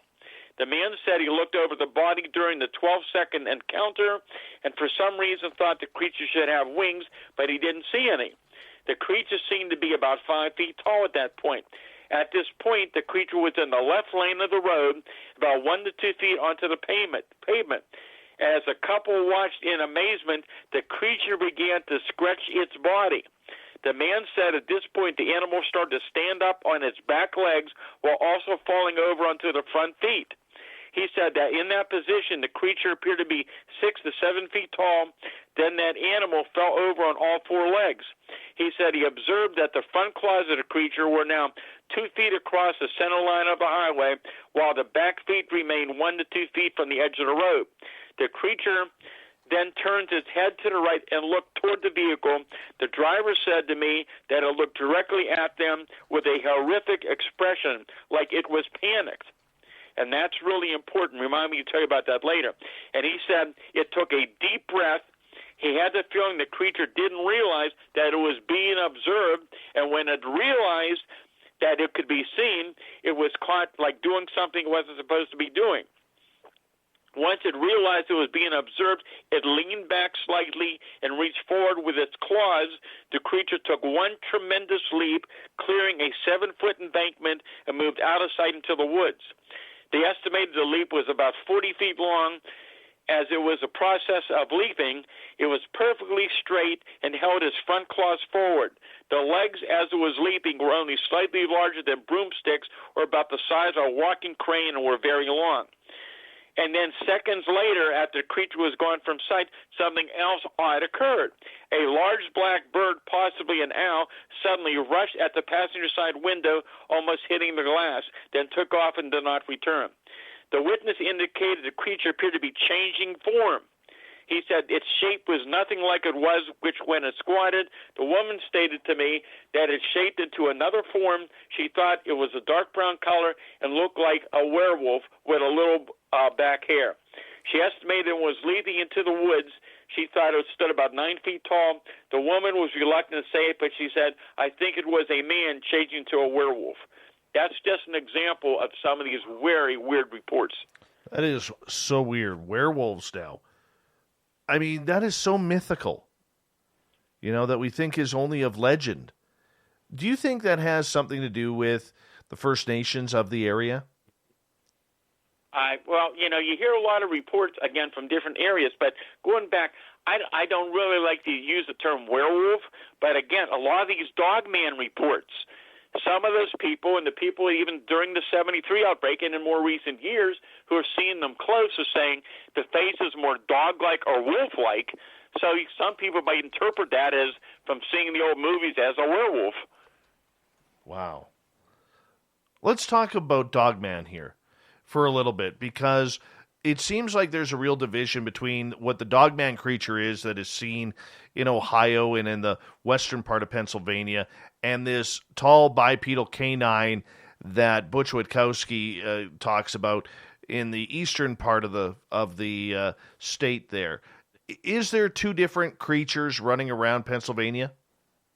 I don't know if I can answer that or not. Again, the more I know about the phenomena, it seems, as strange as it is, that what if these things can actually take on various forms? We just don't know or understand what we're dealing with. And, we talked earlier about the Black Panther sightings, how strange they were. But once again, here's an even stranger account that I investigated. And this was back in 1983, I believe it was. And here's a fella coming home from work around 1 o'clock in the morning. It's in February. His car is overheating. He pulls into his driveway and is going to go out and get some antifreeze in the garage. He opens up the hood of the car, and he hears this growl. And he lives near a wooded area, so he didn't think too much about it. And he turns around and looks, and just a short distance away, here's this large black house cat about 20 feet away making this loud growl. So he goes back to putting more antifreeze in the car, and a few seconds later, he hears a second growl, but this time the growl is much deeper and louder. And the witness is shocked because that cat, which was a large house cat, has now physically grown to about another foot in size. So the man throws the empty antifreeze jug at the animal, which he hits, and it makes this loud, growling, fiercely growling sound as though it's going to attack him. The creature took 2 or 3 steps backwards, then growled again, and it started moving up the illuminated road. So this guy runs into his house and grabs his pistol. He comes back out, and when he looks, this thing has now grown to what he would describe as a black panther like you would see in the zoo. It's a much longer body with a very long tail, completely black, but it has luminous, glowing yellow eyes. And he took a shot at it, and he said he could see the big tail swishing around. And he said as he's watching this thing, it suddenly physically disappears right in front of him, and it's gone. How does that happen? That's not supposed to happen.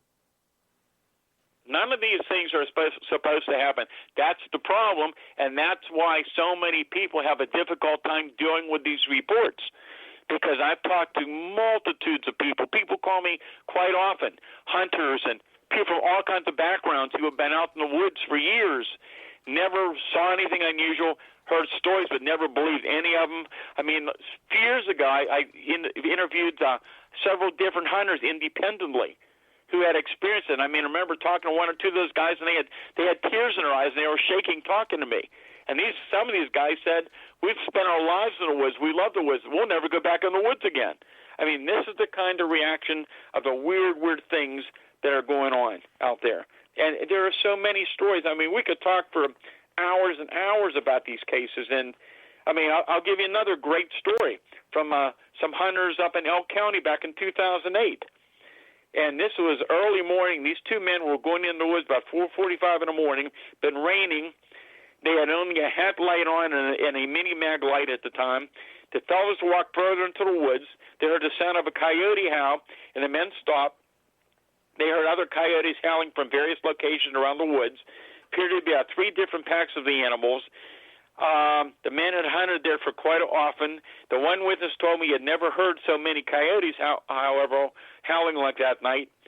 And at times it was hard for the 2 men to even communicate because there was so much noise.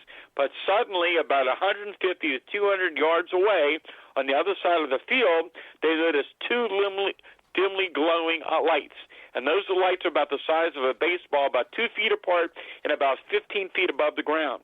They glowed like an indigo color of a watch.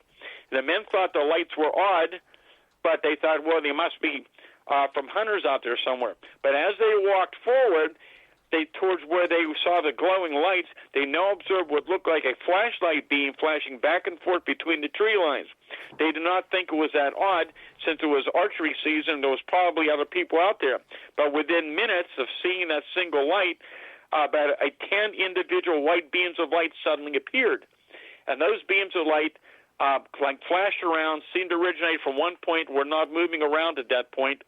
The beams appeared to be about 10 feet above the ground, projected parallel with the ground, extended straight out from the originating location.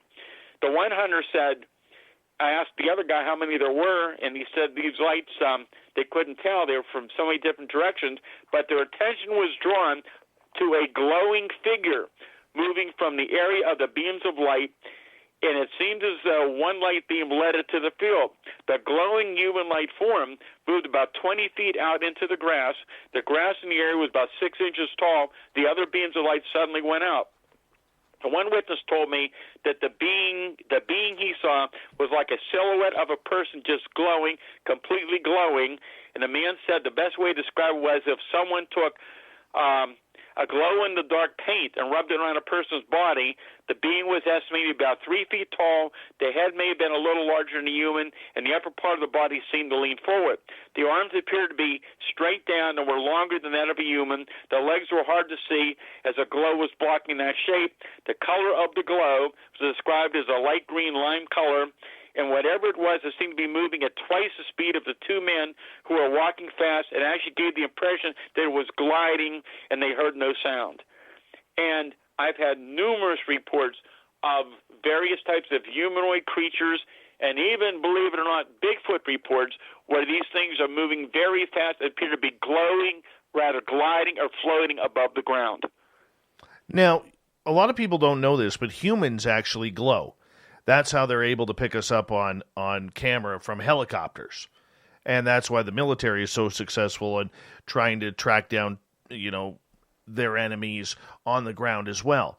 Do you think that this luminescence is of a natural instinct that these creatures have the ability to do that? Since humans do, we just can't see it?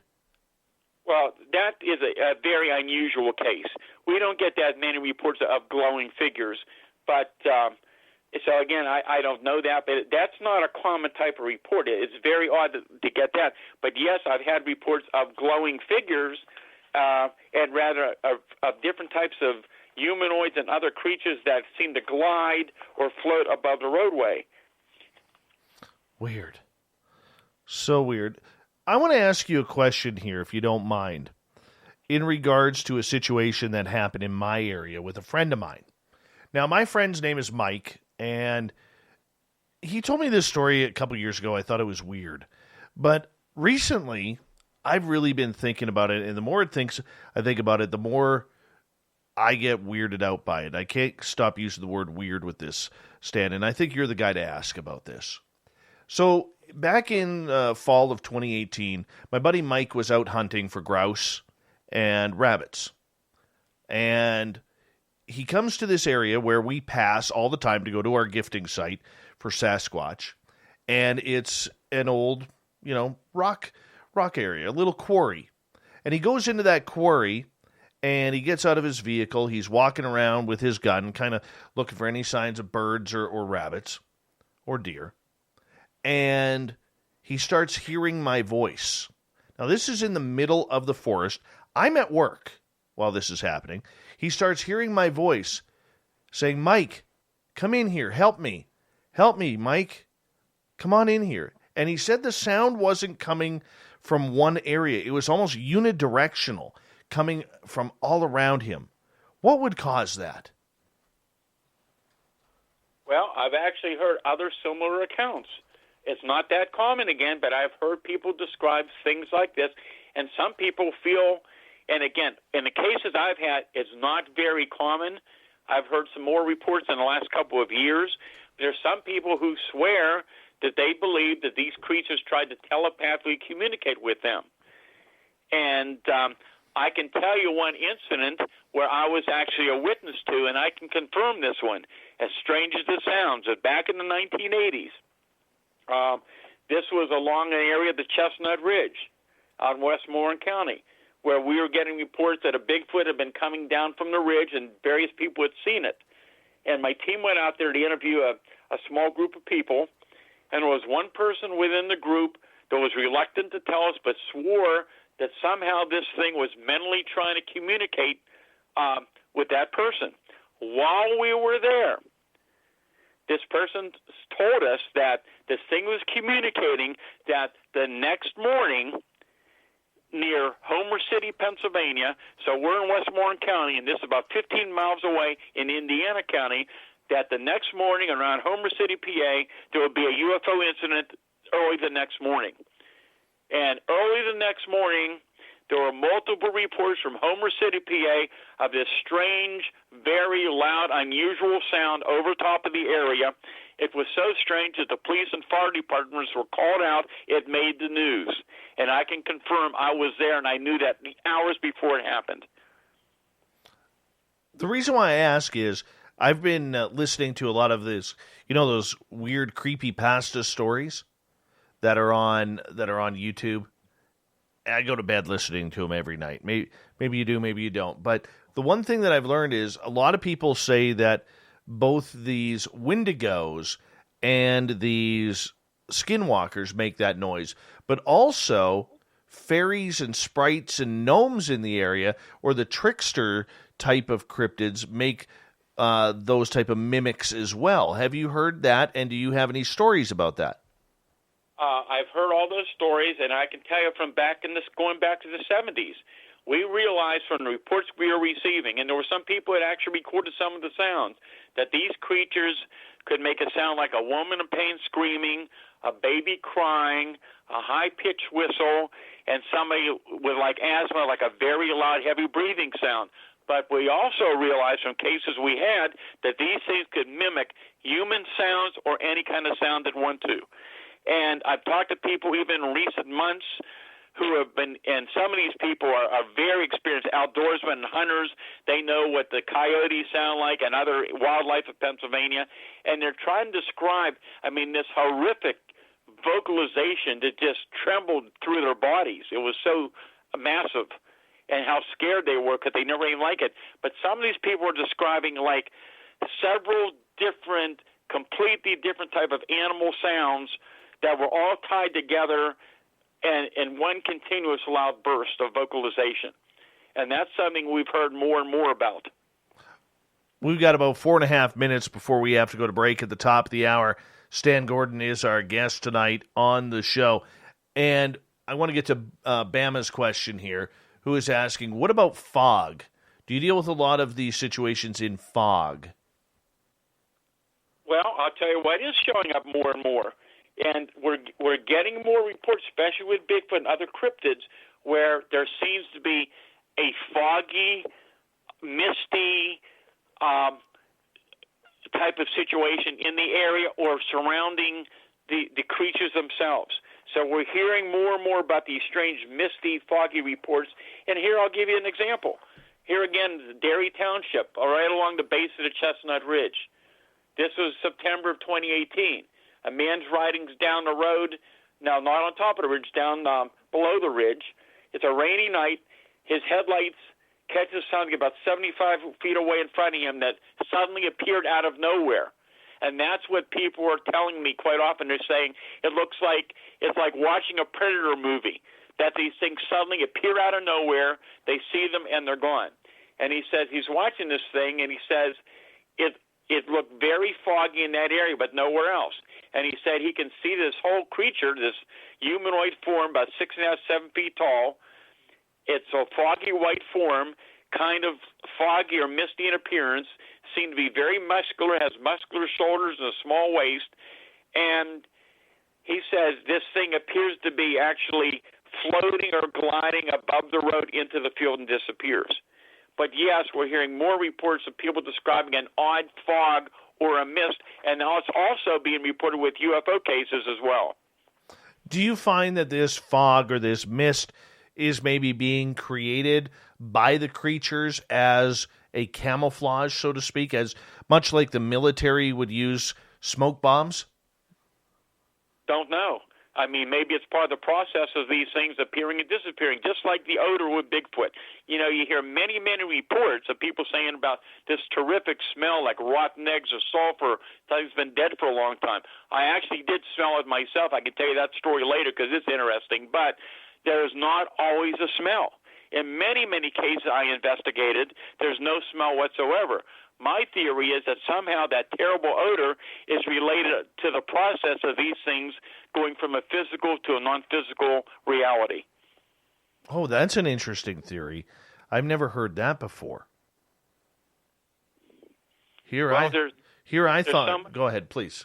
I was going to say there's just so much, again, we don't understand about it. Up till the virus came around, one of the lectures I was doing is called Strange Aspects of Elusive Bigfoot, and I get into many of these things that people have never heard about Bigfoot before or are not willing to talk about it.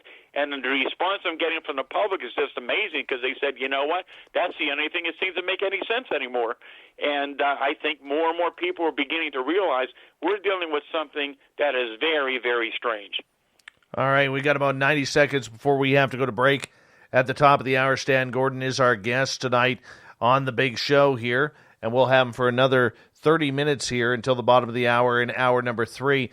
Stan, with that fog and with that mist that's coming around, is it just coincidental that it happens that way? Or are these creatures more active when it is damp, moist, maybe going in from late summer to early fall or spring into summer? Well, once again, it's not something that you have in all the reports. It's not. But it's a detail that keeps showing up more and more over the years. But I get reports all year round in all type of conditions. We've had Bigfoot sightings on beautiful summer afternoons. We've had them in wintertime during thunderstorms. So we've had reports on all type of weather conditions, just as with UFO reports. Awesome.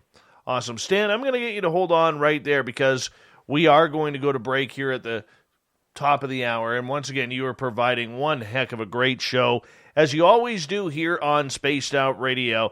And once again, Stan's website is stangordon.info. If you want to check it out, we highly suggest that you do if you want proper research, encrypted information, especially on Bigfoot or Sasquatch, Dogman, whatever it may be. You can find all of Stan's books as well by going to Amazon or on his website.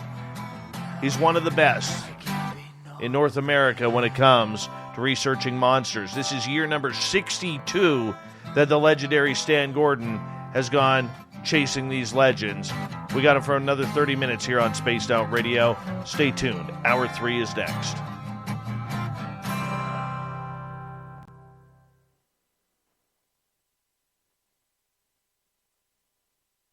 All right, I'm just going to run my dogs outside. I'll be right back, okay? Okay. If you know anything about our website, you know we like to do things a little differently. We're not some faceless organization collecting money for a nebulous cause. Our donor dollars go directly toward life-improving items. Then we give those items directly to an underdog who needs it most. To become a donor with Spaced Out Radio's official charity, Chive Charities, just go to chivecharities.org/donate. We're adding to the entertainment online for Spaced Out Radio. I'm Amber Beckard, and I want to invite you to subscribe to our YouTube channel and check out Cryptid Tales, where I will take you on a journey into some of the strangest legends and lore from around the world, relaying the stories to you of the strange creatures and experiences that people have had throughout time. You can find Cryptid Tales at youtube.com/Spaced Out Radio, and while you're there, don't forget to check out our free archives and leave a comment. See you there.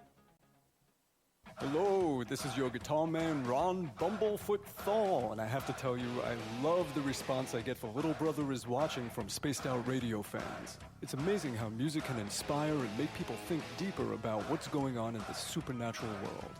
You can head over to my website, bumblefoot.com, to check out my music, my guitar workshops, my touring, even check out some of the hot sauces that I'm working on. And make sure you keep on listening, because with Spaced Out Radio, you know Little Brother is watching.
right, I am back, Stan, and we've got a couple minutes left here.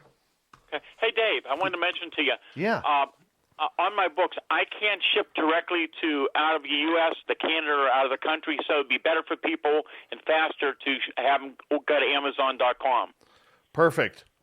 Okay, and it's harder for me to ship anyhow, even in the U.S. right now, because of the virus for getting out. But I recommend them ordering from Amazon.com or BarnesandNoble.com. Perfect. Awesome. That works. Works for me.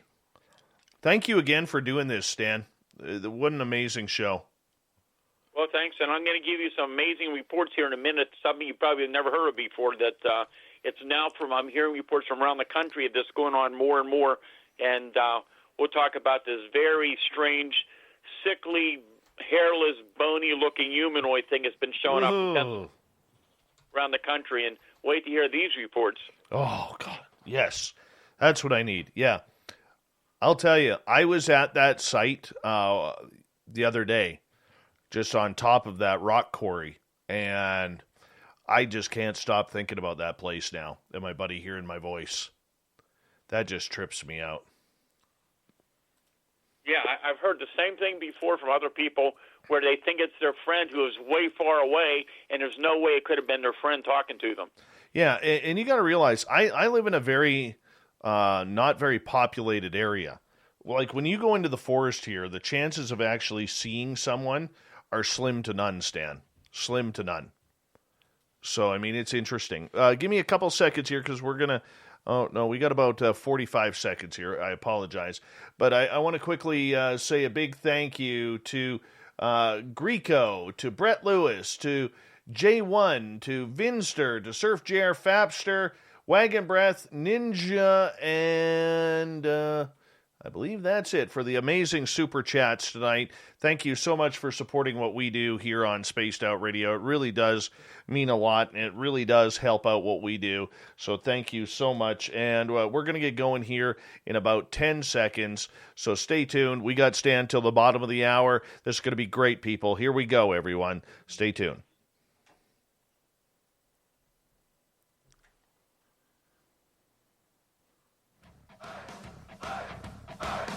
Would you like to connect with us? Head to spacedoutradio.com for all your latest show info.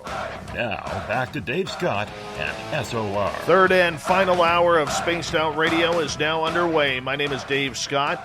Thank you so much for taking the time to join us. We really do appreciate earning your listening ears wherever you are on this great planet we call Earth. Thanks to everyone tuning in on our terrestrial affiliates around North America, digitally on TalkStream Live, Revolution Radio, and KPNL. All of our archives are free by going to youtube.com/Spaced Out Radio. Just do me the favor, hit that subscribe button. The Desert Clam has set the password for tonight in the SOR Space Travelers Club. Echoism. Echoism is your password. Use it wisely, space travelers, as the Clam sets the password each and every night right here on Spaced Out Radio. Our website, spacedoutradio.com, where we have a plethora of features for you, including rocking out to Bumblefoot and reading up on Captain Shirk's SOR Newswire. Follow us on Twitter at Spaced Out Radio and on Instagram at Spaced Out Radio Show. For the final time tonight, we introduce Stan Gordon. His website, stangordon.info, where you can find his books. You can find him on Barnes & Noble, on Amazon, and we are very lucky to have him back tonight and staying up late from the East Coast. We really appreciate this, Stan. Thank you so much for being on the show again. And thanks, Dave. It's always a privilege to be on with you and your listeners. Now, you have some real intriguing cases that you want to discuss with us that never been released. Well, I have discussed some other shows before, and we have talked, but this is a subject that a lot of people probably have never heard about.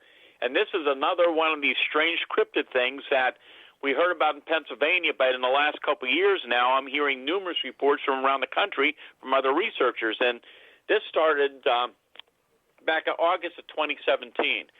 I received a call from a police officer who had been on patrol, and he called me soon after it happened here in western Pennsylvania. And he was patrolling an area out in the country that he commonly was patrolling in, and he notices this ball of light on the ground, this dull white ball of light low on the ground, and he's thinking, I've never seen any artificial lighting like that before in this area. So he stops his patrol car, and he's looking, and suddenly this ball of light rises up from the ground, and he soon realizes that it's the weirdest thing he's ever seen, and that actually the ball is the head of a strange being about 6 feet tall or maybe a little taller.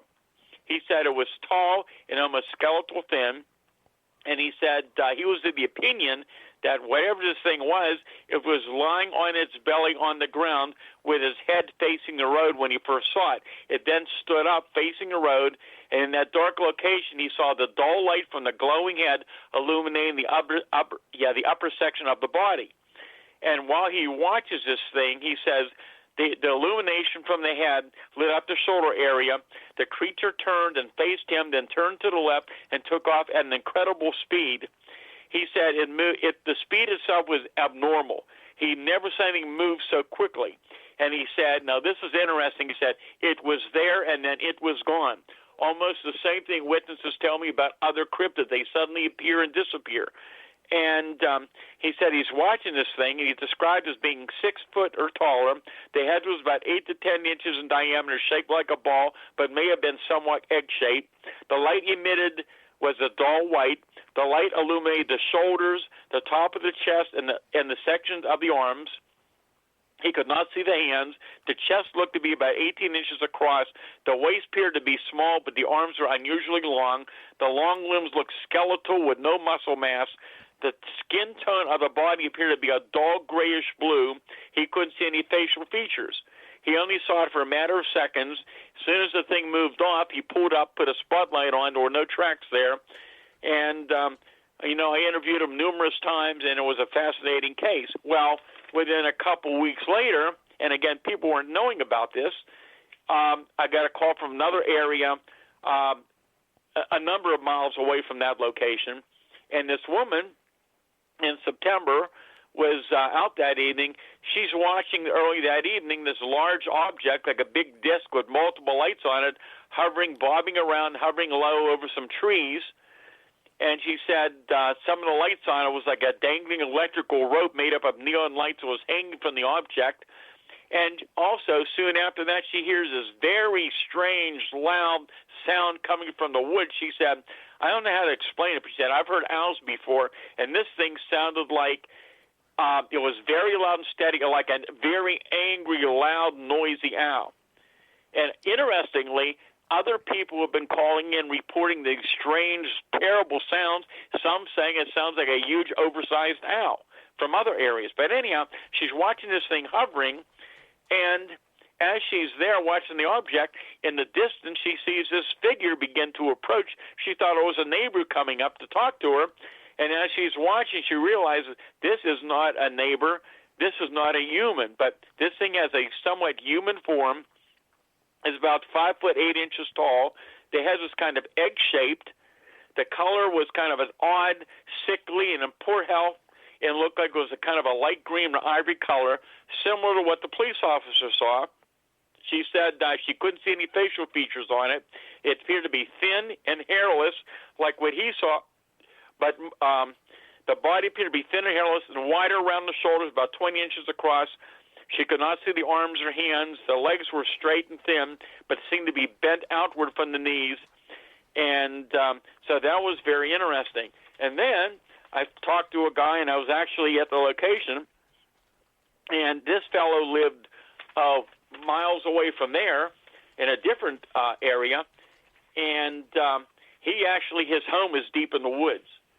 And I believe this was around October, November. I don't have that report right handy, but it was in the fall of 2018, and actually 2017.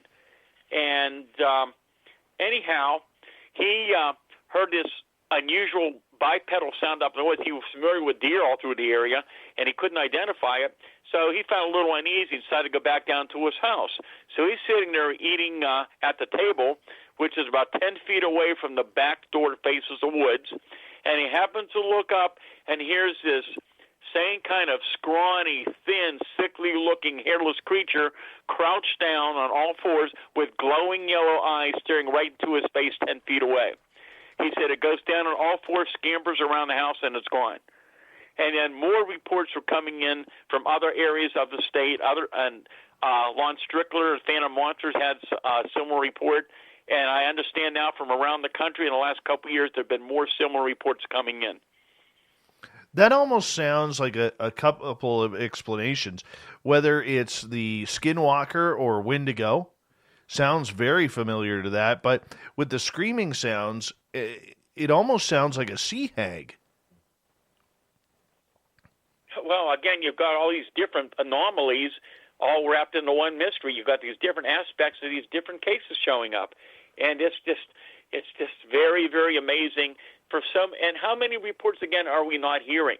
I mean, over the years, there's so many people I find have never reported what they've seen, and a lot of people are reluctant to even talk about it, but yet there's such similar accounts from so many different places. These accounts that people are having, are they doing anything similar to attract these creatures? Is it maybe gardening? Is it maybe animals around, whether it's dogs, cats, or farm animals? Is it the way they live their life? Maybe they're night owls themselves. Have you noticed any patterns? No. These are people from all walks of life doing different things, just going about their business in most cases. Most of these people didn't believe in any of these things. They weren't out looking for these things. And so that's not the case. And again, we have sightings in daylight. We have sightings at night. And over the years, with Bigfoot sightings, and this is something a lot of people don't bring up, we're having more and more reports by larger cities and more populated areas where there's not a lot of woods. So that's something that's also very, very interesting. When you get a report, say, let's go back to hunters here for a second. Do you take those stories from outdoors people a lot more seriously because they're familiar with the area, they're familiar with game, they're familiar on hunting creatures? Well, some of those reports, yeah, they're very detailed, and a lot of these guys are very experienced. Some of these guys have been out in the woods 20, 30 years. I mean, they've hunted, they've slept in the woods, they know the animals, they're familiar with the sounds and the behavior of animals, and all these people are describing hearing these horrific screams and cries, seeing these unusual creatures, seeing footprints, things they've never experienced before. And a lot of them are just shocked. I mean, some of these people I've been in touch with for years and years who had sightings many, many years ago, and some of these people, even today, still are having trouble trying to deal with these cases because they just can't deal with the fact they saw something that is not supposed to exist. All right. I would love for you to share another case with us because we got about 12 and a half minutes. I think we could get one or two cases more into this in regards to some of the high strangeness that has come in over the last year or so. Well, again, there have been many reports. If people go to my website, they can read a lot of them on there. But what's interesting is what's been going on in recent weeks. We're having a series of UFO incidents that have been going on now. Started kind of in the end of February. It's been going on through March. I got a report as recent as, would have been last night now. And these reports are going in. So just to give you a little bit of a summary, in early March, there were 3 white circular lights in a triangular configuration reported from Cambria County. The objects were observed for a few minutes and suddenly vanished. There have been reports of triangular-shaped objects at other locations, a daylight observation of a large black rectangular object from Bedford County, reports of large glowing spherical objects seen at low level and close to homes, and some people don't know what to call them, so they're calling them drones.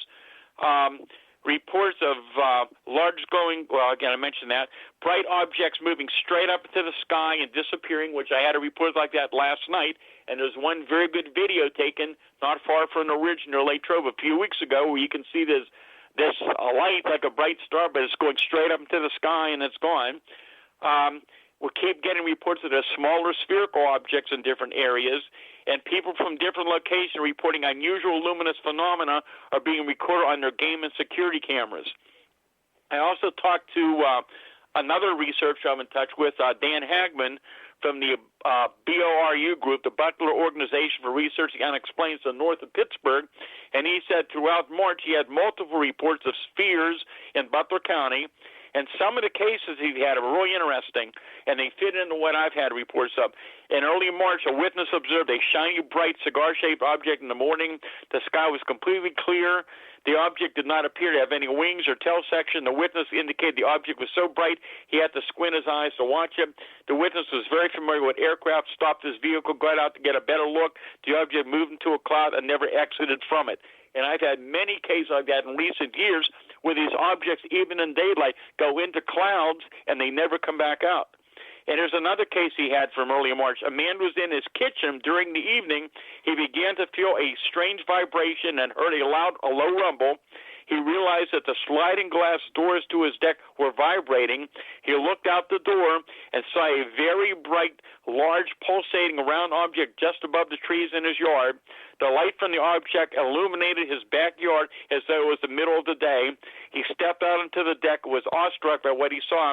He felt a tingling sensation. His hair stood on end, and he had chills all over his body. He called his wife and ran in to get a camera. When he came back, the object was gone. I mean, that's just an idea of the reports that we're getting. And so it's been very, very interesting in recent weeks. My goodness. What do you think is the uptick in these recent sightings? Well, you know, again, I deal with these cases all around. Every year I get reports all year round, and it goes up and down. 2018, 2019 was very active with UFO and cryptid reports, and surprisingly, even through 2020, there was a lot of reports going on. Nothing like the 70s, but really interesting reports. 2019, I mean, many of those were significant close-range UFO, Bigfoot, cryptid reports. And last year, again, many, many sightings during 2020. And some of those cases were very, very fascinating. Let me see if I can get you. There were, as I mentioned, there have been Black Panther sightings. There were Thunderbird reports. Well, here's another interesting one for you. This was in May of last year. This is way up around Donegal, so up between the Fayette and Westmoreland County border. This person was outside late night, early morning hours, getting some air, and was watching across a field where there was a bunch of deer in a field across the road. It was dark. There was some illumination around the field. The deer suddenly became frightened, and they ran from the area. Moments later, the witness saw a tall, dark humanoid figure that appeared to be over 6 feet tall. The figure itself was very dark, and the arms were bent, did not swing as it moved. The movement of the figure was so unusual as it did not seem to be running, but rather gliding across the field. It moved extremely fast, crossing 75 yards in about 10 seconds. Whatever it was, it moved out of sight and was not seen again. The witnesses for sure that it was not a human being that they saw, but they don't know what it was. Wow. I don't even know how to respond to that. I mean, when you see something like that, the fear people have in their eyes and in their minds and their bodies, I mean, how are people dealing with this fear when they bring these stories to you? Well, everybody's different. Some people are very frightened by it. Other people become much more interested in when to go out and try to find proof of what they saw, or they get involved. But the majority of people, a lot of people just have some difficult time trying to deal with and trying to figure out what they saw, and they like answers to try to figure out what it was so that they can have some peace of mind. So do you think that the people who are having emotional breakdowns, what's their stories? Are there a lot of people who are seeing this for the first time? Are they multiple experiencers? Do they have ET encounters with UFOs or whatever? I mean, are you noticing? I'm very interested in patterns. That's why I'm asking. And the majority of people call in are people that never saw anything before, only had one-time experiences. However, yes, there are some people out there, and some of these people I've dealt with for years and years. There's one person I'm still in touch with on occasion. Heck, I've probably been in touch with her for probably over 40 years. She was a little girl that was missing in Westmoreland County, and there was apparently a very, very big search for her. They searched for hours. From what I remember, they found her in the middle of the field, standing in the field where they had searched over and over again. She had no idea what happened to her. From the time she was little, she had all kind of paranormal experiences. Later in life, she had encounters with UFOs and Bigfoot and other cryptids, and sometimes other witnesses were with her. Later on, her children began to have experiences, and now her grandchildren are having experiences. And this is what I found in other cases as well. Sometimes it seems generations of families have these events. So certain people seem to have reoccurring phenomena going throughout their lives, and yet some other people only see something once or twice, if even that often, and they're just shocked by what they saw because they never saw anything like it before, and in most cases did not believe in it. Oh, wow. And I've heard that cases too around here. There's a famous one in British Columbia with Karina Sables, who has, started off in Aldergrove, British Columbia, which is one of my former hometowns, and she started with a black triangle. Then all of a sudden the abduction started. Then she noticed that her daughter started getting abducted too, and now it's her grandchildren. These patterns where these families all of a sudden have one experience and it just kind of takes off from there. The other thing that I've noticed too is once they've seen UFOs, all of a sudden that paranormal activity starts to act up around the house. The idea that cryptids are around, whether it's anything small like fairies and sprites, right to Sasquatch seem to pop up as well. I mean, to me, that signifies that all of this phenomena somehow, some way, is tied together. Exactly. And that's what I've been finding more and more of, and that's what I get into in my Silent Invasion book about the 73 outbreaks. That's what we're finding in some cases, that some of these properties, people would have various kind of phenomena that would start to occur. One thing would happen, something else would show up. And that's what's still happening now on certain other locations right now I'm aware of. And I think it's much more common than people realize. We just don't hear about it because people want no publicity. So how do we get those reports out? Because it's those ones who are remaining silent that may hold the keys to some of these mysteries to unlock them. Well, there's myself and there's other researchers out there that have been talking about it. They're getting information out more and more. And I think people are beginning to be more receptive to these cases because of all the media coverage now. And, of course, with the UFO phenomenon, you see it's getting a lot more national coverage. It's being taken much more seriously. People aren't laughing on these subjects like they used to. And so I think more and more people are coming forward a little bit more and are a little more willing to share their experiences. And I think in time you're going to be hearing a lot more about the strange aspects of Bigfoot and UFOs and how there's some relationship between the various phenomena. And I think that this is something that I wouldn't surprise me a bit that the government has been aware of this for a long time. They apparently, I think they know a lot more about both the Bigfoot and the UFO phenomena telling the public, but they do not have the answers themselves, and they're not in control whatever the phenomena is. We have 2.5 minutes with you tonight. We've seen a lot of UFO reports come out recently, especially one with the USS Kidd and two other destroyers on the west coast of California in 2019, where they had these so-called drones that were flying around. What do you think's going on here? Do you think we're trying to communicate rather than firing on them in American military airspace? Well, again, I only know what I've read and I've heard about these reports, and I think they're very, very fascinating. And, of course, our military has the best technology out there, and apparently they're kind of stumped as to what's going on. I'm sure we'll hear more as there are more investigations taking place. But don't forget now, we talked somewhat about those strange small spheres of light that I've been investigating for years and years, which they call mini UFOs. And some of these recent reports here in Pennsylvania, for example, people are telling me about these strange lights that are coming close to their homes, and they're calling them drones too because they don't know what else to call them. It's strange, isn't it? Hey, Stan, we have you for 90 seconds. I'd love it if you took that time to tell everybody where they can find more information in your books. Yeah, my website is stangordon.info. There's contact information on the website. They can contact me by phone or by email at paufo@comcast.net. Books, the best way to get books right now is through Amazon.com. I'm not able to ship out of the country, so I can't ship to Canada or other countries, but you can get them through Amazon. And my 3 books are Really Mysterious Pennsylvania, Solid Invasion, the Pennsylvania UFO Bigfoot Casebook, which has great details about those very weird UFO Bigfoot cases. The latest book is Astonishing Encounters, Pennsylvania's Unknown Creatures, and there's some amazing cryptid cases in that book. That's just great. And what's up in the next few months for you? Well, I'm continuing to do what I'm always doing. We're hoping the virus situation gets better around here so we can hold some more events around here. A lot of people want to hold events, but right now it's not being done, and in too many cases. And so I'm hoping to get out, but again, I'm waiting to see what the next report brings in because there's been some fascinating reports. And the way things are going, I think we're going to have an interesting year. All right. Stan Gordon, thank you once again for coming on Spaced Out Radio. It's always a pleasure to have a legend researcher such as yourself on this show and educating all of us in our listening ears. We appreciate you and your time. Coming up next on Spaced Out Radio, we have the SOR Newswire. We have the Thought of the Day. Stay tuned. Spaced Out Radio continues for the final half hour right after this.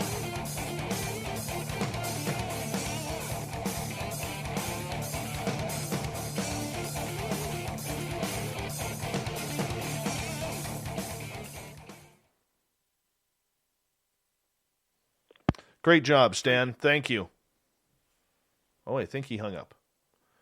Didn't stick around for the final thank you. Oh, well. What an amazing show. My God, that's amazing.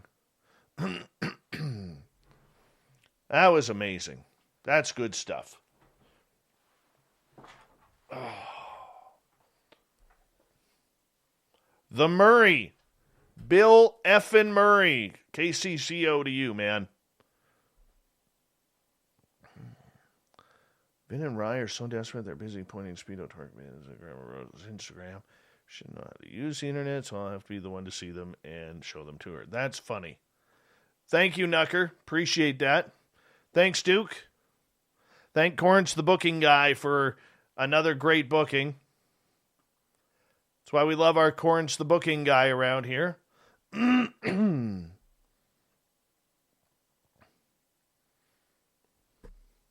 Yeah, I'm going to keep it short for a while. When is Duke going to be on again? You know what? I'm thinking in the month of May, I may do a Bigfoot panel, which Uncle Dookie doesn't know about yet, but he'll be a part of it. Because that would be really cool. Excuse me. Always on Wednesdays. Always on Wednesdays. Oh, Vicks. Gotta love Vicks.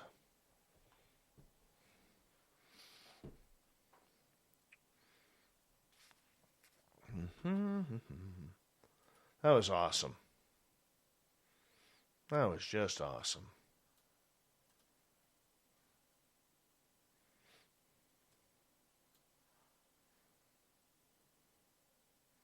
Yeah, cryptid panel. We haven't done one of those. Yes. Vinny, how do you feel about missing Geraldine? Had a lot of good guests, Sovereign Farts. He may be the best one that you have had or that you have heard, and we appreciate that. We do. Thanks, Andrew. Thanks, the Michael Leger.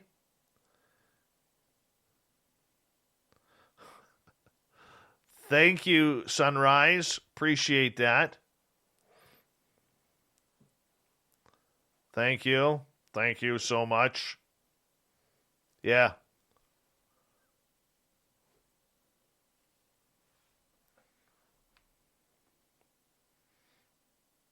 Thank you, The Quick. Appreciate that. That was a fun time, man. Weird monsters. Weird monsters.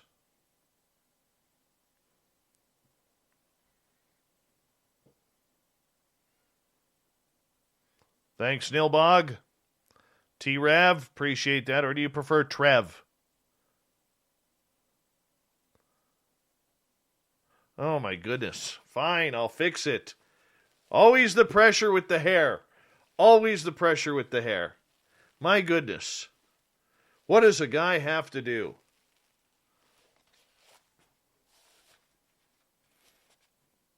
It's the headphones. I can't do anything.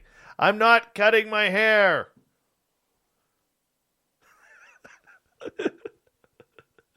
I know you're laughing. I know you're laughing right now.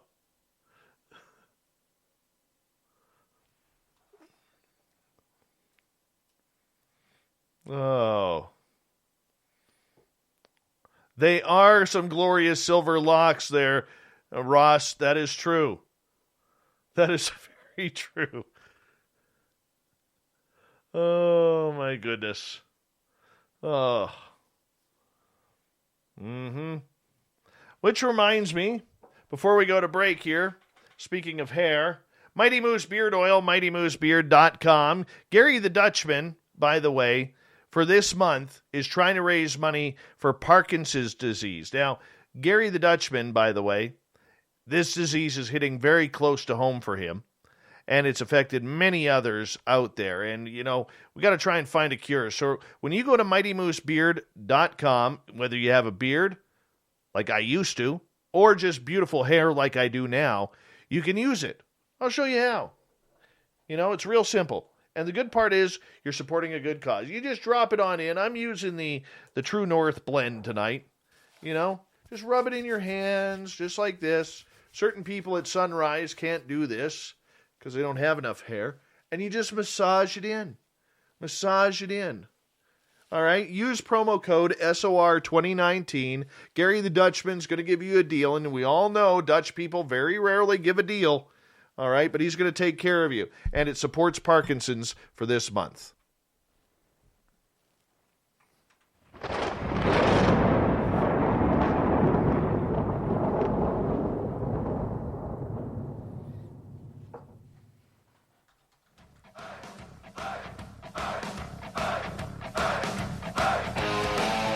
We've rounded third. We're heading for home tonight on Spaced Out Radio.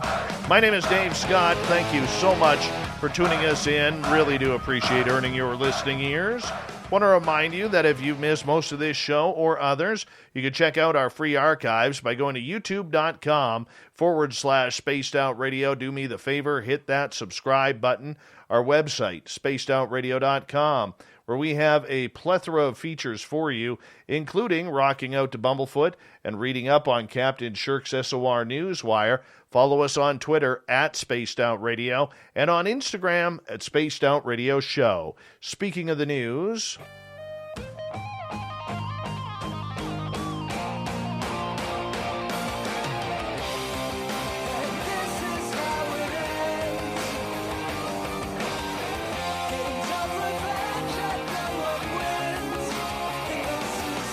the news is always changing, which is why we bring you the SOR Newswire at the back end of every show, where we get to the weird, the strange, the wacky, and sometimes the aliens. Former CIA Director R. James Woolsey said he believes UFOs could exist after his friend's plane, now hear this out, this is weird, after his friend's plane was paused at 40,000 feet, and hopes humans would be friendly to extraterrestrials if they ever make contact. The former chief spook, who ran the agency from 1993 to 1995, spoke with John Greenwald's The Black Vault, where he was promoting his new book, which is co-authored by Mina Pasipa, Operation Dragon, Inside the Kremlin's Secret War on America.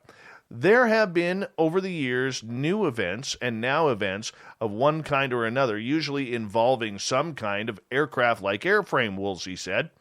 I never thought there was anything to all of this. It always seemed pretty far out to me. But there was this one case in which a friend of mine was able to have his aircraft stop at 40,000 feet or so and could not continue operating as a normal aircraft, Woolsey continued, adding that the source was someone he respects. What's going on? I don't know. Does anyone really know? He said. There has been enough things like that have occurred that I think will be a lot of examination of what's going on over the course of several months or years. He added, I'm not as skeptical as I was a few years ago, to put it mildly, but something is going on that is surprising to a series of intelligent craft experienced pilots. During the interview with Greenwald, another intelligence chiefs, John said that other intelligence chiefs also have left open the possibility of extraterrestrial life. In December, ex-CIA Director John Brennan said it was presumptuous and arrogant to believe that there are no other forms of life than the ones on Earth. I think some of the phenomena we are going to be seeing continues to be unexplained and might in fact be some type of phenomena that is the result of something we have not yet understood, and that we could evolve into some type of activity that some may say constitutes a different form of life. Boy, that's a long word and a long road to take to say we've got aliens. Maybe. We've got aliens. Maybe. That's all he has to say. But no, he had to take the long route. In April of 2020, the Department of Defense released a statement confirming 3 unclassified Navy videos from 2004 and 2015, each showing unidentified aerial phenomena. Brennan commented on the videos, calling them quite eyebrow-raising. You try to ensure that you have as much data as possible in terms of visuals and also different types of maybe technical collection of sensors that you have at the time. Last month, former Director of Intelligence John Ratcliffe said on Fox News that there are more sightings than have been made public, adding that some of those have been declassified. And when we talk about sightings, we are talking about objects that have been seen by Navy or Air Force pilots or have been picked up by satellite imagery that frankly engage in actions that are difficult to explain, and movements that are hard to replicate that we don't have the technology for, or traveling at speeds that exceed the sound barrier without a sonic boom. A new Pentagon report expected to be released June 1st will also detail any threats posed by the aerial phenomena and whether foreign adversaries are suspected of controlling them. Wow. Wow. These are big people talking. They're in the know. They are in the know. Here's a stinky one. The owner of a Penticton, British Columbia white spot has come forward to apologize for throwing dog poo on the property of Compass House, a homeless shelter just a few doors down from the iconic restaurant. White Spot franchisee owner Al Mansfield said he simply snapped after once again finding human feces near his restaurant. Tony Lang, CEO of the Penticton and District Society for Community Living that operates Compass House, said a staff member witnessed the poop being dropped and the actions had been caught on camera as well. Many of the issues of homelessness are fixed by having shelters and adequate washrooms, Lang pointed out. Business owners and residents in the area have long expressed frustrations about the loitering and crime taking place in and around the Main Street shelter. But Lang said that it isn't the shelter tenants committing the crimes. Residents who have been in the shelter by 11 p.m. are not the ones committing property crimes in the middle of the night. Residents in the shelter are not the same homeless people sleeping in your doorways when they have a bed in our shelters. Here is White Spot owner Al Mansfield's full letter. I am ashamed and embarrassed by my actions at Compass House in Penticton on Tuesday morning, and I wanted to come forward publicly to apologize because I am an a-hole. No, he didn't say that, but I'm calling him one for doing that. Sincerely to Roger Evans and residents for the hurt I caused. You know what? White Spot should pull your franchise. That's a dick move. It really is. These are people. They're down on their luck. Not all of them are drug addicts. Not all of them are alcoholics. All right? Some are just down on their luck. You don't deserve to have a franchise when you do something like that in front of a homeless shelter. People have tough times. They are still human beings. Guess what? They still bleed, and they still feel. And they're at the lowest point of their lives. And to treat them that way, Al Mansfield, you, sir, are a jerk. You really are a jerk. I'm sorry. I hate to editorialize there, but this guy deserves to have his franchise pulled, and I hope White Spot looks into it. I really do. Because White Spot here in British Columbia, it's an iconic restaurant. It really is. It's old school, but their food is great. But this guy doesn't deserve to make his cake while shoveling crap at a homeless shelter. How about you do the right thing? Open up your restaurant and feed the people. Feed them. See what it's like to go hungry. When's the last time you were hungry, Al? Tell me about it. Anyways, I could go all night on that guy. I really could. Hate people like that. A database containing the phone numbers of more than 500 million Facebook users is being freely traded online, and Facebook is trying to pin the blame on everyone but themselves. Thanks, Mark Zuckerberg. You are, once again, the social media hero. A blog post titled "The Facts on News" reports about Facebook data published on Tuesday is designed to silence the growing criticism the company is facing for failing to protect the phone numbers and other personal information of 533 million users after a database containing that information was shared for free in low-level hacking forums over the weekend. Now, Facebook initially dismissed the reports as irrelevant, as they normally do, claiming the data was leaked years ago, and so the fact that it's all been collected into one Uber database containing 1 in every 15 people on the planet and was now being given away for free didn't really matter, because, Facebook really doesn't give a care about us. Anyways, Facebook has become accustomed to dealing with multiple massive privacy breaches in recent years, and data belonging to hundreds of millions of its users having been leaked or stolen by hackers. But instead of owning up to its latest failure to protect user data, Facebook is pulling the familiar playbook. Just like it did during the Cambridge Analytica scandal in 2018, it's attempting to reframe the security failure as merely a breach of its terms of service. So instead of apologizing for failing to keep users' data secure, Facebook is scolding you, the user, for putting your information on their site. Yes. It is important to understand that malicious actors obtain this data not through hacking our systems, but by scraping it from our platform prior to September 2019. Management Director Mike Clark said, "This is the identical excuse given in 2018 when it was revealed that Facebook had given Cambridge Analytica the data of 87 million users without their permission for use in political ads." Yeah, I don't believe Facebook for a second. I really don't. Now, this story's kind of nutty. Literally. A guy walking his dog in the United States did a double take. It was a woman walking her dog in the United States. Well, she did a double take when she caught the eyes of a squirrel. Now, what was impressive about this squirrel? Apparently, it's very well endowed, and this lady was impressed. Sarah Lenzenhumer was walking her pooch outside her apartment in Missouri last week when she crossed paths with this very well-hung rodent.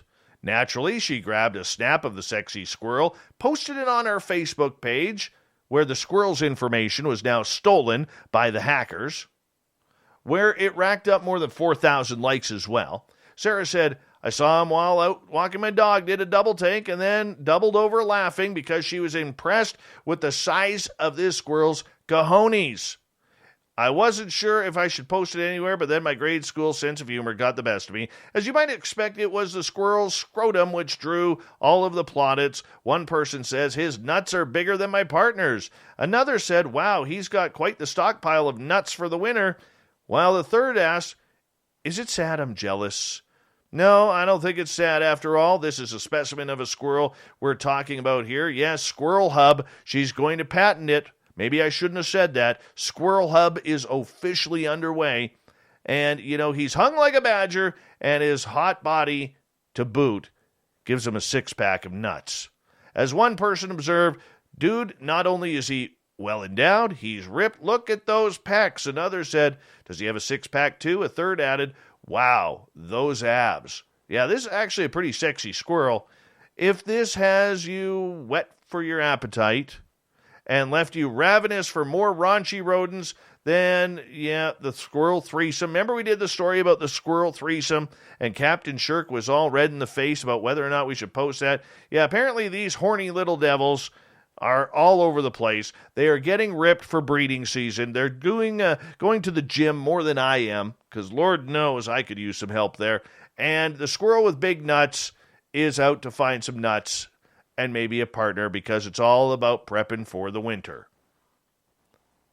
Dubai is set to deport around a dozen Ukrainian women and one Russian man who was detained after a nude photo shoot they staged on a high-rise balcony sparked outrage in the glitzy conservative Gulf City state. The shoot contravened UAE law, Dubai's government said in a statement on Twitter, adding that it would offer no further comment. Earlier in the week, authorities said they had arrested a group of foreigners involved in taking a series of nude photos from a balcony in the upscale marina area. Police said the photo shoot, images which were shared on social media, did not reflect the values and ethics of the Emirati society.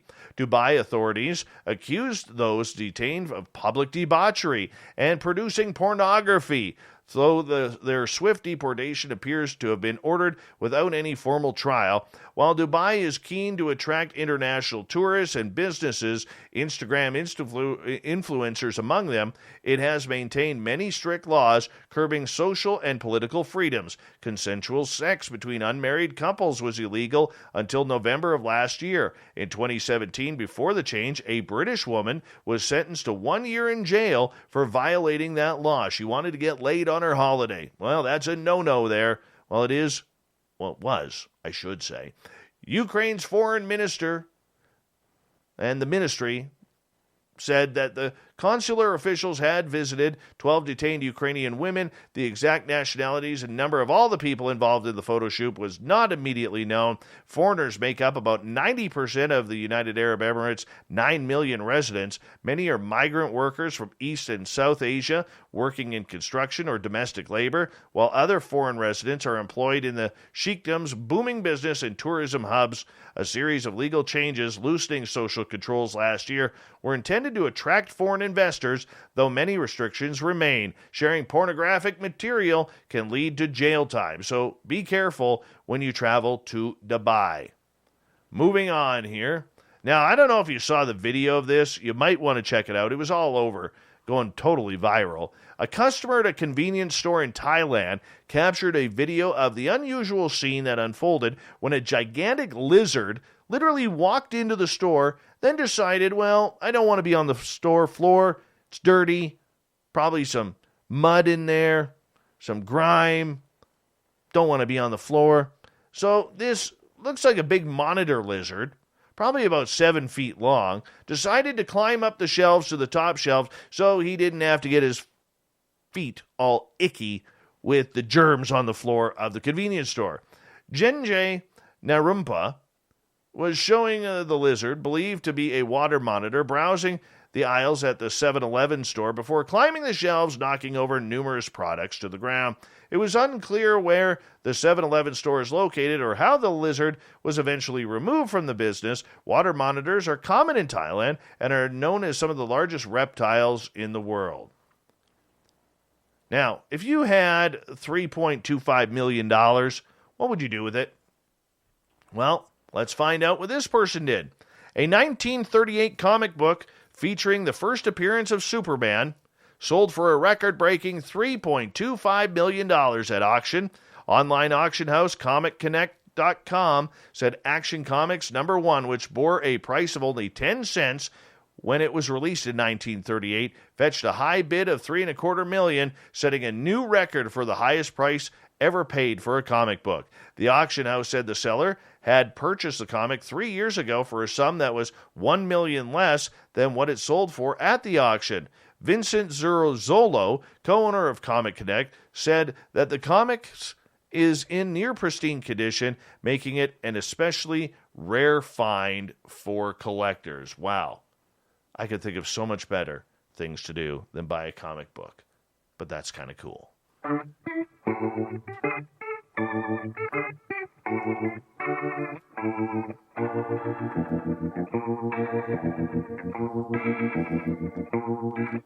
Thought of the Day happens every night at this time, where we ask a question on our Facebook and Twitter pages, then read your responses on the air because, well, we love the audience participation around here. Now, today's Thought of the Day is as follows. In the next 20 years, what mysteries do you think we will solve and prove as true? Let's start off with AC on Twitter. that nothing humanity believes is true is actually true. Joey, I think we might know what most UFOs are for sure, but not all of them. Richard, I hate bragging, but since you asked, I have been partying with aliens for years. I myself published a photo book containing their unfathomably intricate 3D immersive art.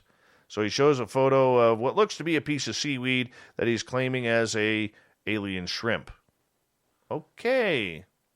All right, let's move on. Robin, extraterrestrial presence, for sure. It just feels like the government is trying to get ahead of something that they have no control over, so their plan B is to try and control the narrative. That's good stuff there.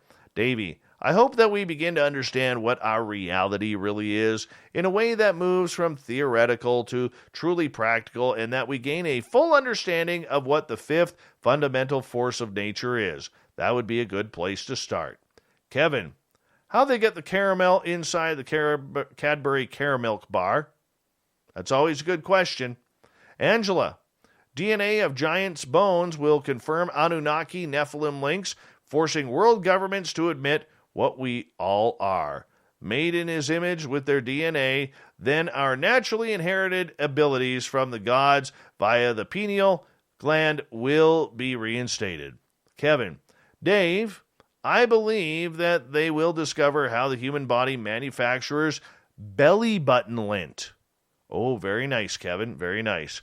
Kim, I feel we finally have an understanding of consciousness as it relates to the energy of the universe, as it is related to the studies being done by Dean Radin and IONS, the Institute of Noetic Scientists, and the Heart Math Institute, etc. Scarlett, 20 years? Someone's hopeful. Oh, I'm trying to be. Totally trying. Barry Taft, former guest. Most likely candidates are remote viewing, telepathy, clairvoyance, and precognition, and RSPK poltergeists, unless, of course, that science takes a deep dive in an abyss and all the parapsychological research disappears. In my own 52 years of research, Barry says, I've detected a fascinating and unexpected pattern regarding poltergeist agents and the localized EM-GM fields as inductively coupled with their seizure-prone epileptic nervous system. Shar believes that Jesus Christ our Lord is going to come down from the heavens. He hasn't yet. We're still waiting. Melinda, I believe that we're going to find out there is an extraterrestrial presence. And Greg gets the final word. UAP, otherwise known as Unidentified Aerial Phenomena. Because of advances in technology and our own understanding of physics, Bigfoot, because he or she can't hide forever. And women, just kidding, that will never happen. Not for most of us men, at least. Thank you to everybody participating in the Thought of the Dave. We will do it all again tomorrow because, well, we like to have your audience participation on here, whether it's on Facebook or on Twitter, so keep an eye out for it. We'd love to read your understanding of answers on the air. Big thank you to Captain Shirk for setting us up with the SOR Newswire. Of course, you can find it on Facebook. All of our Space Radio pages have it. We got a group. We got a page. We got the SOR Newswire. Captain Shirk keeps us all up to date on there. And, of course, our website, spacedoutradio.com. And a big, hearty thank you to Corns the Booking Guy for getting us a great guest tonight, which it was Stan Gordon. StanGordon.info is his website. Legend in the field. Great hair, too. We got Mr. Ron Bumblefoot Thal rocking in the background with Little Brother is Watching. Bumblefoot is the official music of Spaced Out Radio, rocking us in and out of every single show. Get your horns up for the guitar god himself. Special thanks to everybody listening in at home, at work, in your cars, wherever you may be. Big thank you to everyone taking a part in our chat rooms tonight on YouTube, Spreaker, LGAB, Revolution Radio, Facebook, the Space Travelers Club, and the Snarkers hanging out on Twitter at #SpacedOutRadio.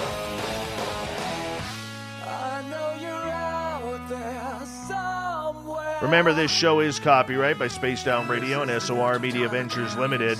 thank you so much for choosing to share your evening with us. Because together, my friends, say it with me, we own the night. Mr. Bumblefoot, we need a favor. We need you to take us home.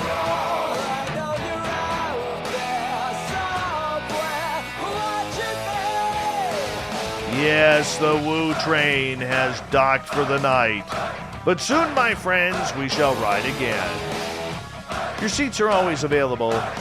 Your tickets never expire. And if you want to bring a friend, we've got room for them too. Good night.